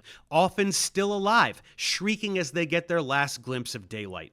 There is no way for me to physically illustrate for you the true extent of this genocide. And that brings us to the main point of this video. Dickheads like Destiny deny the fact that Israel is committing genocide. This is beyond comprehension. Any honest person with the courage to look can instantly see what has been going on in Gaza for nearly 3 years now, and it is objectively genocide. Anyone who wants to complain about how woefully unqualified I am to make that assessment, they can shut their dumb fuck faces, because you don't have to take my word for it. Every single human rights organization in the entire world has labeled this a genocide. Let me play a short clip from Mehdi Hassan, since he will be able to get this point across quite succinctly. Gaza has been cut off from the world for almost 3 years and subjected to war crimes, ethnic cleansing, genocide. But if you say that, Israel and its supporters will accuse you of lying, of being anti-Semitic, of perpetrating a blood libel. So let me debunk this argument in less than 60 seconds by asking one very simple question. Start the clock. Do you believe Benjamin Netanyahu, Itamar Ben-Gvir and Bezalel Smotrich about what's been happening in Gaza, or do you believe the UN Independent Commission of Inquiry, the UN Special Committee, the UN High Commissioner for Human Rights, the UN High Commissioner for Refugees, the UN Special Rapporteur for the Occupied Palestinian Territories, 14 other UN Special Rapporteurs, the former UN Humanitarian Chief, UNICEF, Amnesty International, Human Rights Watch, Bet Salem, Gisha, Physicians for Human Rights Israel, Doctors Without Borders, Oxfam, Save the Children, Christian Aid, Action Aid, the NGO Air Wars, the NGO Action on Armed Violence, the International Association of Genocide Scholars, and its President Melanie O'Brien, the editor of the Journal of Genocide Research, Dirk Moses, the author of the book What is Genocide, Martin Shaw, the leading Israeli Holocaust scholars, Omar Bartov, Amos Goldberg, Daniel Blattman, Raz Siegel, Shmuel Lederman, the Norwegian Refugee Council, the Danish Refugee Council, Refugees International, the International Rescue Committee, the former head of Israel's military, Moshe Yalon, the former head of Israel's Shin Bet, Ami Ayalon, the former deputy head of Israel's Mossad, Amran Levin, and the former Prime Minister of Israel, Ehud Olmert. Who do you believe, them or the Israeli government? Who do you think is lying? All of them? Or well, they're Hamas. Fucking owned. Benjamin Netanyahu. But Mehdi, didn't you know that all of those organizations and all of those people are Hamas? The entire world hates Jews. Only Israel is telling the truth. Everyone else is a lying anti-Semite. Case closed. Anyway, more effective than just listing organizations, we can go through the specific details which demonstrate that this is objectively genocide. Let's start with the death toll. You'll see propaganda peddlers on social media cracking up about how it's the only genocide where the population actually increased. Disgusting. It's impossible to get a true count, but any official numbers you'll see that hover around 70,000 killed are so far off the mark it's insane. And anyone complaining that these are fabricated Hamas numbers is brainwashed. An independent study in The Lancet estimated well over 180,000, half of which are children, and that... Hassan, I went back to look at Dave's video comments, see how badly they got brigaded. For reference, I checked out some of his month-old videos with 500K to 1 million views, and the average number of comments left around are 3,000 to 5,000. The number of comments left on Dave's 5-hour-old video, 13,000. And this video obviously is probably going to go very viral, but it's only been up for 7 hours. It only has 143,000 views so far. It's got 12,000 comments, which means it's being brigaded into fucking oblivion. I said, here comes the brigade. I hope you know that these people are mindless drones and not representative of the real world in any way, shape, or form. I said this 4 hours ago. I didn't even fucking realize how much ball Dave knew already.